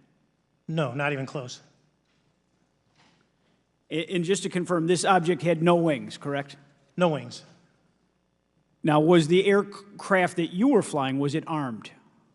No, never felt threatened at all. If the aircraft was armed, do you believe that your aircraft or any aircraft in possession of the United States could have shot the Tic Tac down? I'd say no. Just on the performance, it would have just left in a split second. It looks like that we have a problem here that needs further investigation. Yes. In your belief, is this this flying Tic Tac, I mean, is it capable of being the product of any other nation on the earth? No, I said, like I said earlier, I think it defies current material science and the ability to develop that much propulsion. And I know there's been some physicists have done calculations, which is beyond anything that we have. Well, either the United States has an adversary here in this world that we don't know, or we really have some serious investigations to do. I really appreciate you being here. Is there anything else about the November 14th, 2004 incident that you think is important for this committee to know that you haven't been asked here today? No, you know, it's been said it's probably the most credible UFO sighting in history based on all the sensors that were tracking it, and then for us to get visual and to go against the naysayers that it's something on the screen or whatever. I mean, there's 4 sets of human eyeballs. We're all very credible. Of the 6 of us that were involved in the thing, including the video, every one of us is going to do 20+ years in the military in very responsible positions. So I'd say the world needs to know that. It's not a joke. Well, thank you very much for your testimony here today for all of you, and I yield back, Mr. Chairman. Mr. Ogles. Thank you, Mr. Chairman, and thank you all for being here and the courage it took to come forward and again, the sacrifice that each of you have made. I serve on the National Security Subcommittee for the Financial Services Committee, so I really want to stay in the national security lane, if I may. So when we think about traditional adversaries and both us towards them and them towards us, you know, we probe their capabilities. We look for weaknesses, and we collect that data, that reconnaissance for in the event we need it in the future. For each of you, yes or no question, based off of your own experience or the data that you've been privy to, is there any indication that these UAPs could be essentially collecting reconnaissance information? Mr. Graves? Yes. Mr. Grusch? Fair assessment, yeah. Mr. Fravor? Very possible. Again, in the national security vein, is it possible that these UAPs would be probing our capabilities? Yes or no, Mr. Graves? Yes. Grusch? Yes. Fravor? Definitely. Is it possible that these UAPs are testing for vulnerabilities in our current systems? Yes. Yes. Possible. Do you feel, based off of your experience and the information that you've been privy to, that these UAPs provide an existential threat to the national security of the United States? Mr. Graves? Potentially. Yes, sir, potentially. Same answer, potentially. Yeah, I'd say Fravor? definitely, potentially.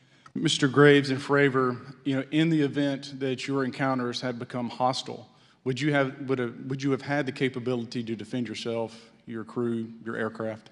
Absolutely not. Sir? No. Is, based off of the information that you've been privy to, is there any indication that these UAPs are interested in our nuclear technology and capabilities? Yes. By external observation, sure, that could be a fair assessment, yeah. Yes.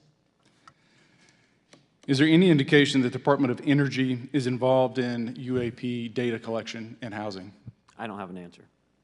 I can't confirm or deny that in a public setting. And could you do it in a secure setting? Yes.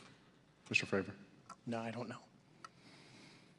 Mr. Chairman, you know, I think I'm the last member to go, but there clearly is a threat to the national security of the United States of America.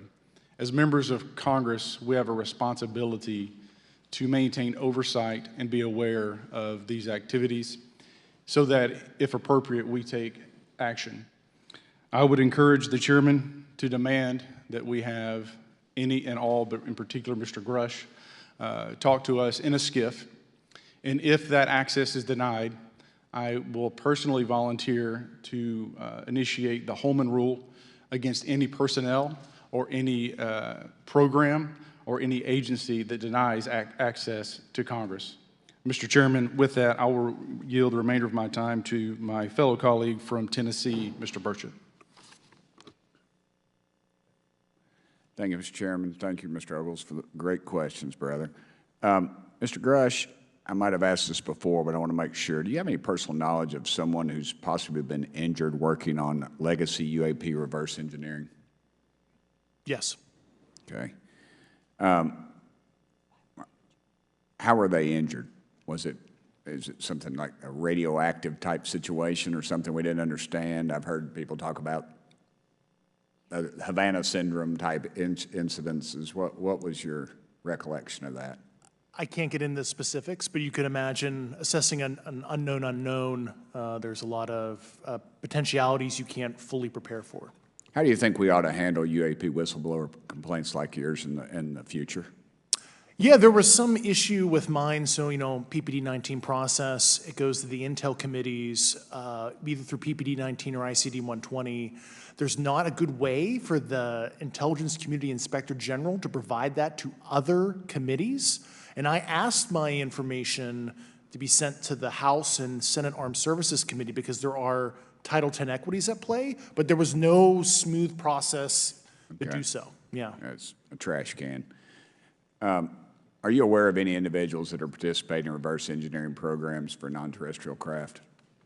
Personally, yes. Do you know any that would be willing to testify if there were protections for them? Certainly closed door and assurances that breaking their NDA, they're not going to get administratively punished for so. Yeah. I yield, Mr. Chairman. Thank you. I'm going to do something a little bit out of the ordinary here. We're going to give 3 people a chance at an additional 3 minutes. So, Mr.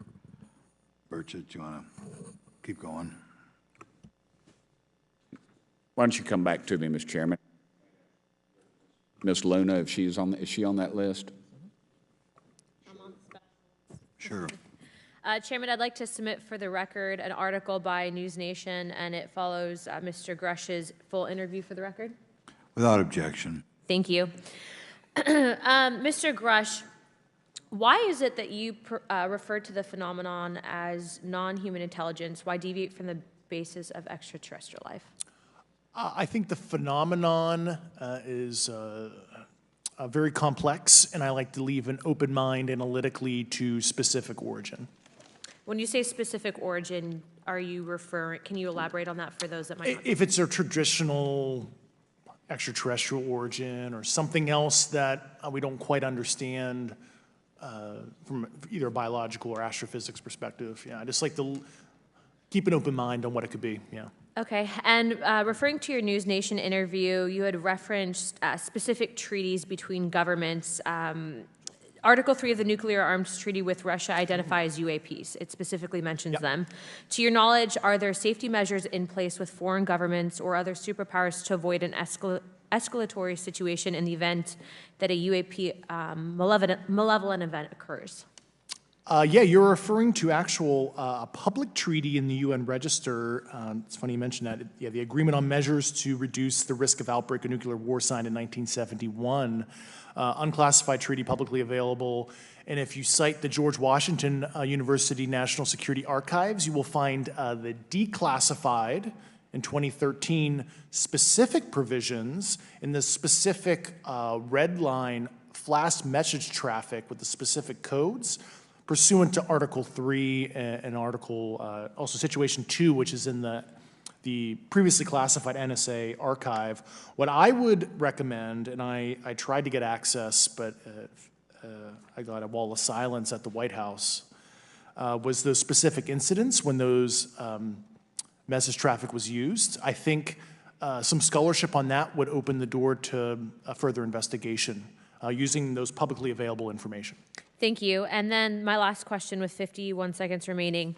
You mentioned white-collar crimes potentially being taking place in regards to a cover-up. Can you please elaborate?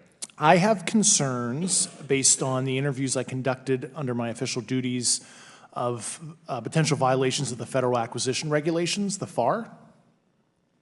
Thank you very much, Chairman. I yield the remainder of my time. Okay, we'll go to Mr. Raskin for 3 minutes. Thanks, Mr. Chair, and I thank the witnesses for their endurance and service today.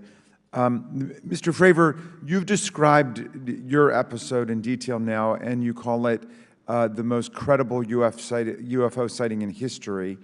But I wonder, was this the first time that you encountered a UFO or a UAP in 2004? Yes. And what was your general attitude or perspective on the UFO discussion before that happened?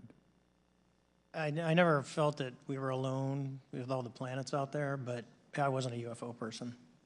I wasn't watching History Channel and MUFON and all that. And have you had experiences or encounters since that happened? No.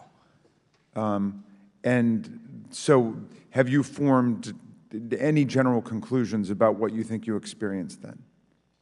Yes, I think what we experienced was, like I said, well beyond the material science and the capabilities that we had at the time, that we have currently, or that we're going to have in the next 10 to 20 years.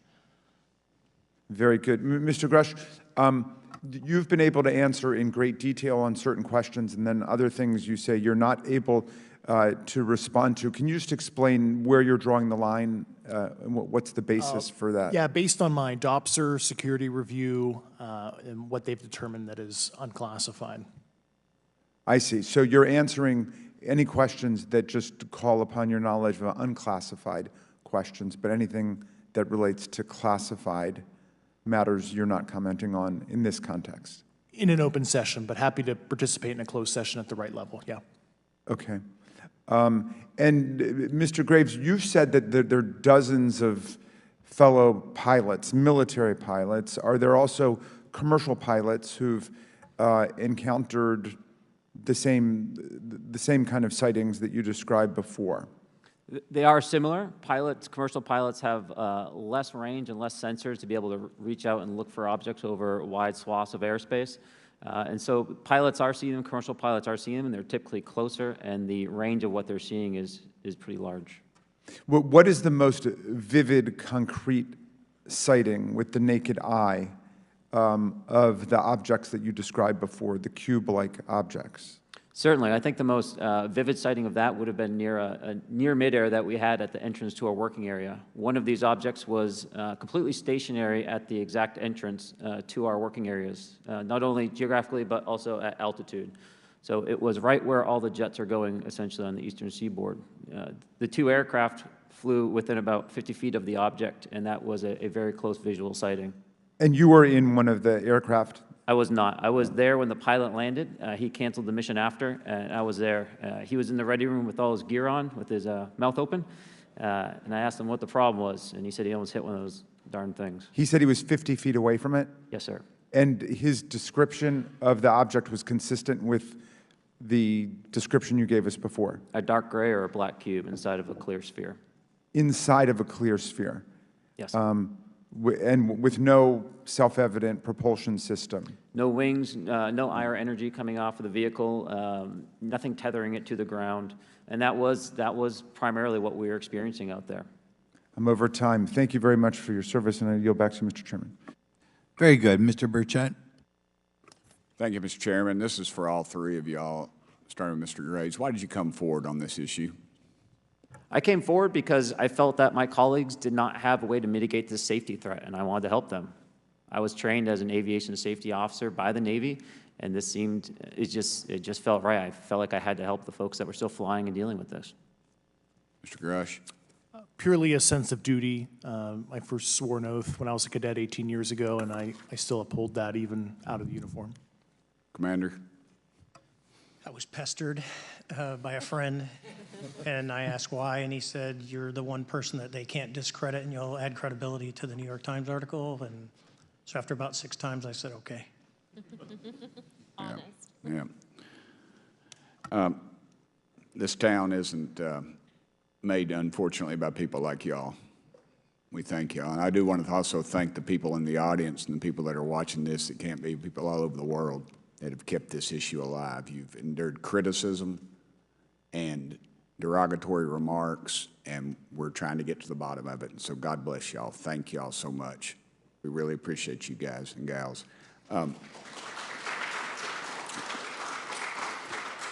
That's why we need term limits. Y'all keep clapping, us politicians just keep talking. So let me ask y'all, how can the public contribute to UAP reporting, and what avenues you think are available to the public to report these sightings? Well, right now, I don't think there is a lot of public options for every man to be able to report on this. I think even for professionals that have sensor data that are seeing these on a regular basis, they're still hesitant to come forward. And so for the general public, I think encouraging the conversations that we're having today, looking for technology solutions that can be distributed so that objective data can be gathered is the first place to go. Mr. Grusch?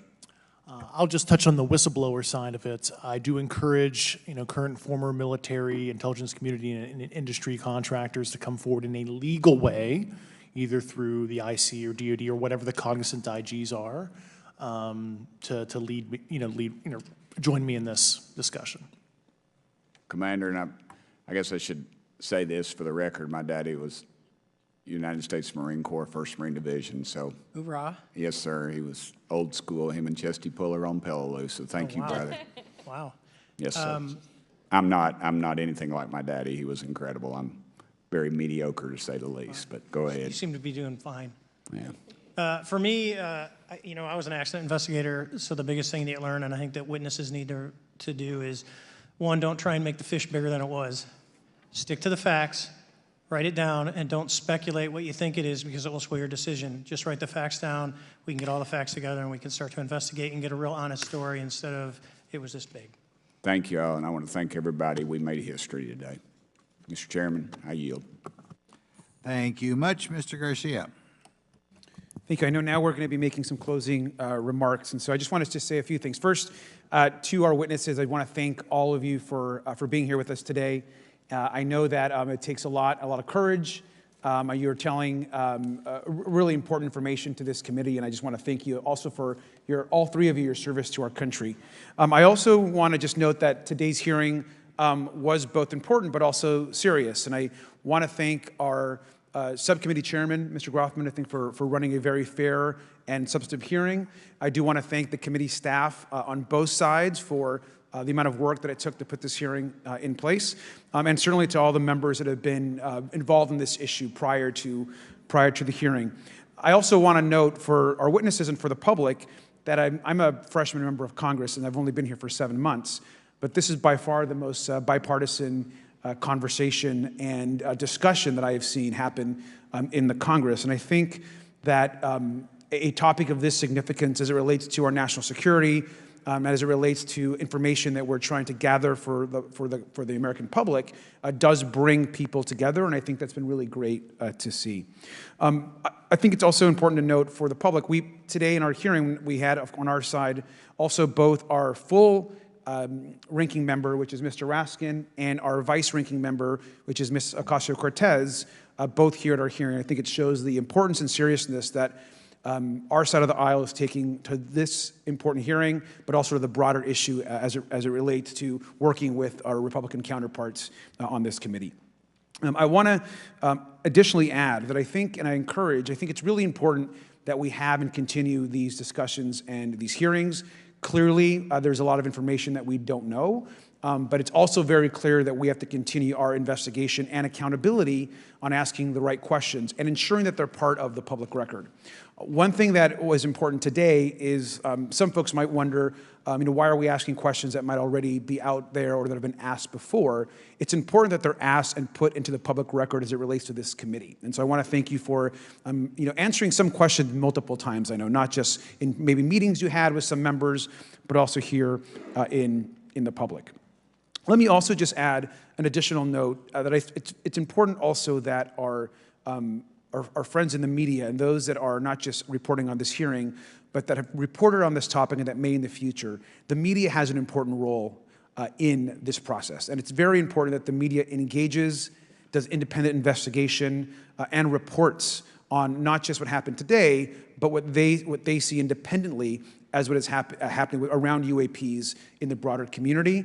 That is also an important public benefit that we have in trying to get the information and the facts as it relates to this. Let me also just say finally that as a teacher and an educator and a longtime teacher and researcher, that I also really believe in following facts, in doing your homework, and in making sure that you follow science as we try to get as most information as possible. And so I want to thank you all for agreeing to do that today. Transparency is a cornerstone of government. We live in a vast galaxy, a lot of unanswered questions, and thank you all for being here today. Mr. Chairman. Thank you. I'd like to one more time thank Mr. Burchett and Ms. Luna for bringing this to our attention. It's a topic that has interested me since I was in school. It was a very illuminating hearing. Obviously, I think several of us are going to look forward to getting some answers in a more confidential setting. I assume some legislation will come out of this. Sure. I apologize, Mr. Chairman. I need to compliment the folks in my office that did a lot of the work on this. Rachel and Noah sitting behind me here. They're very quiet and humble, but if without them, this thing would not have come off like it did, so I apologize. Thank you. I think we're going to want to look into what we can do to make more of this information public.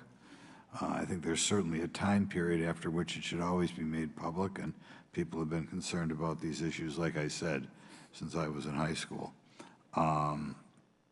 But in any event, I'd like to thank everybody who was here, sticking through the entire hearing. Without objection, the members will have 5 legislative days to submit materials and to submit additional written questions for the witnesses, which will be forwarded to the witnesses for their response. If there's no further business, without objection, the subcommittee stands adjourned.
Areas, the cartels control an awful lot on the southern border, south of the United States. Our men and women are out there. I just spent the last 3 days here in South Texas patrolling with some of our agents, and they're doing a phenomenal job of responding to traffic that's coming across that border. You and that I plays both, out across the entire southwest border. You and I both deeply respect the men who work for you, and I think they're doing yeoman's work. I've talked to sectors where they're pulling 90 hours a week. These guys are killing themselves. Literally 17 of them have committed suicide because they've been overwhelmed.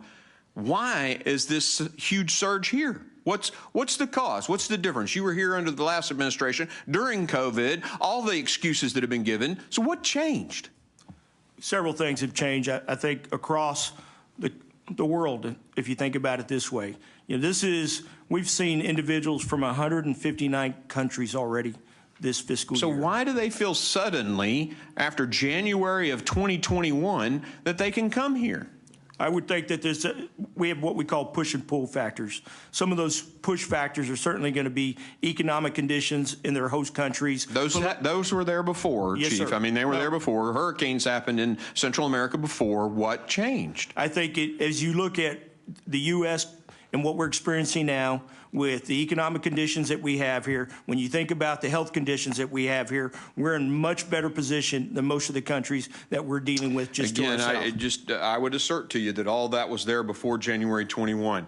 The COVID was there before 2021. The economic challenges were there before 2021. I would submit to you that it's 2 things, and your sector chiefs have told me what they are. One, they're the policies.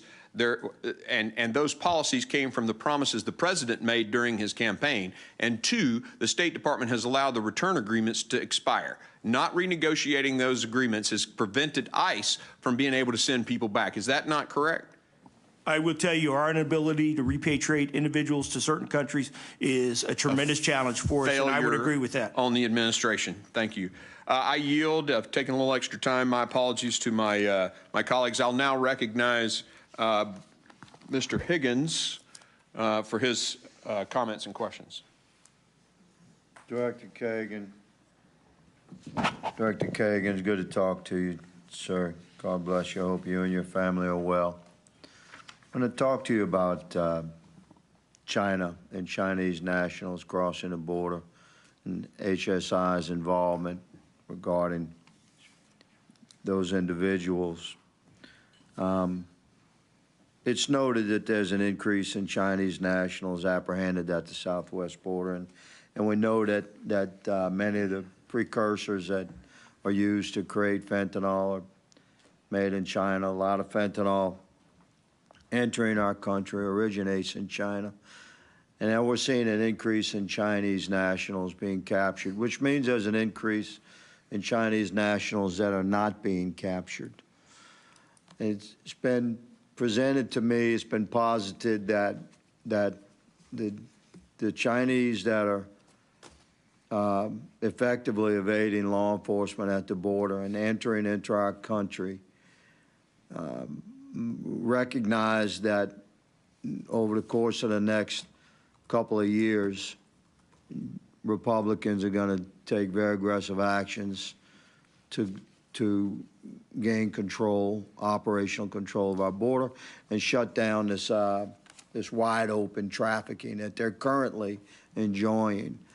So it's been posited to me that Chinese nationals that are crossing into our country include scientists that are coming into America to connect with established criminal networks to bring their laboratory, to build laboratories here.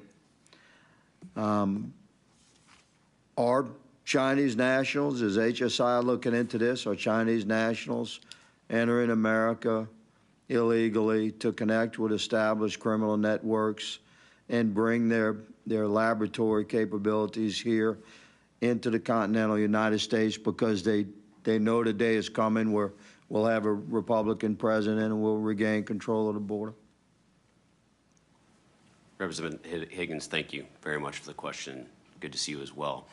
As it pertains to the human smuggling of Chinese nationals and the narcotic side of it, our investigations, as you know, we're an investigative agency, our investigations and intelligence show that those are two separate situations. We see when it comes to China, that's the beginning of the illicit supply chain of fentanyl.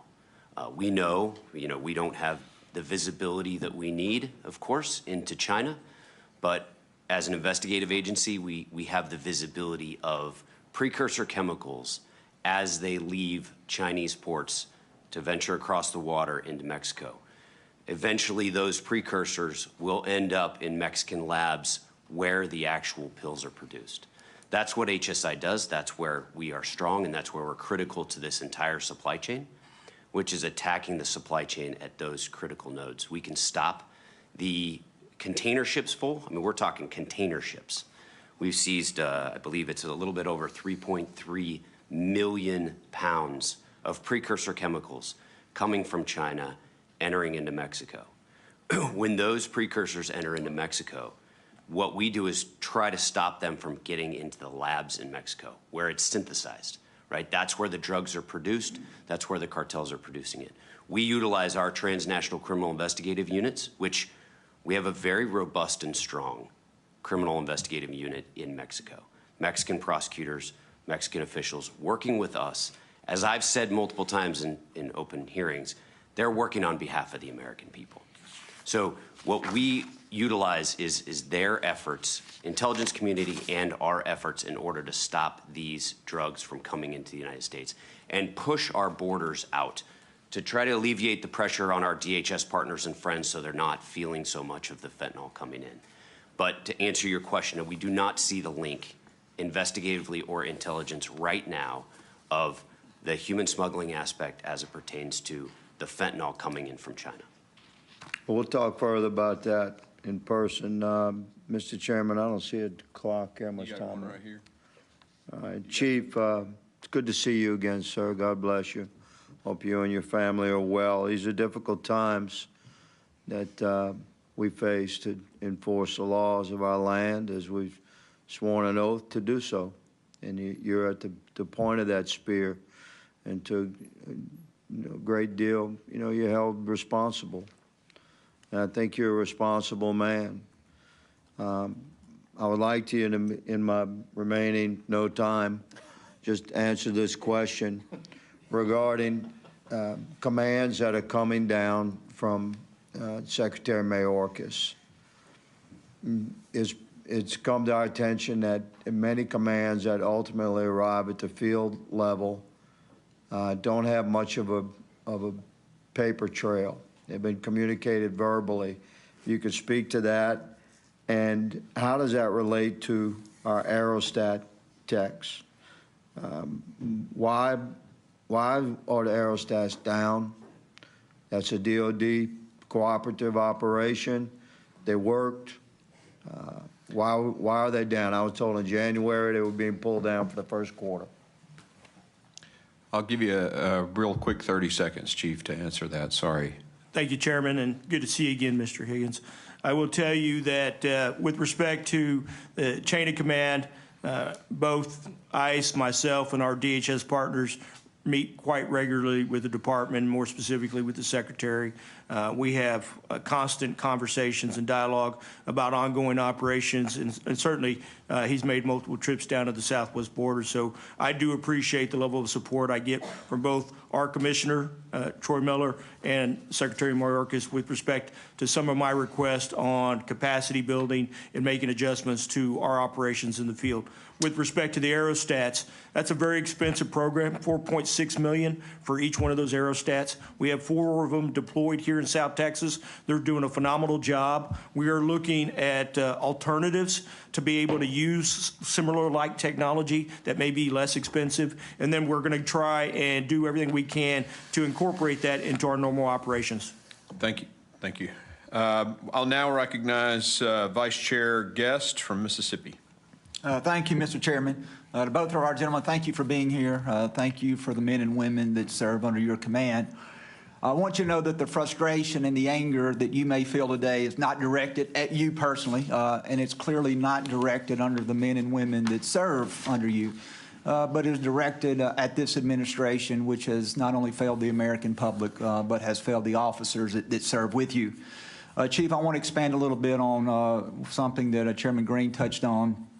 He talked about operational control of the border, and I think you were very candid when you said that we do not have operational control of the border. I want to follow that up with a question. Is the border secure? We have heard repeatedly from Secretary Mayorkas when he has testified before this hearing. He has told myself, he has told Congressman Bishop that. We heard him tell Congressman Roy in a Judiciary Committee the same thing. We've heard the Vice President say that. The Vice President said in an interview with Meet the Press when asked by Chuck Todd, she said the border is secure, but we have a broken immigration system. Then she went on to say we have a secure border and that is a priority for any nation, including ours and our administration, but there are still a lot of problems. And so my question to you, Chief,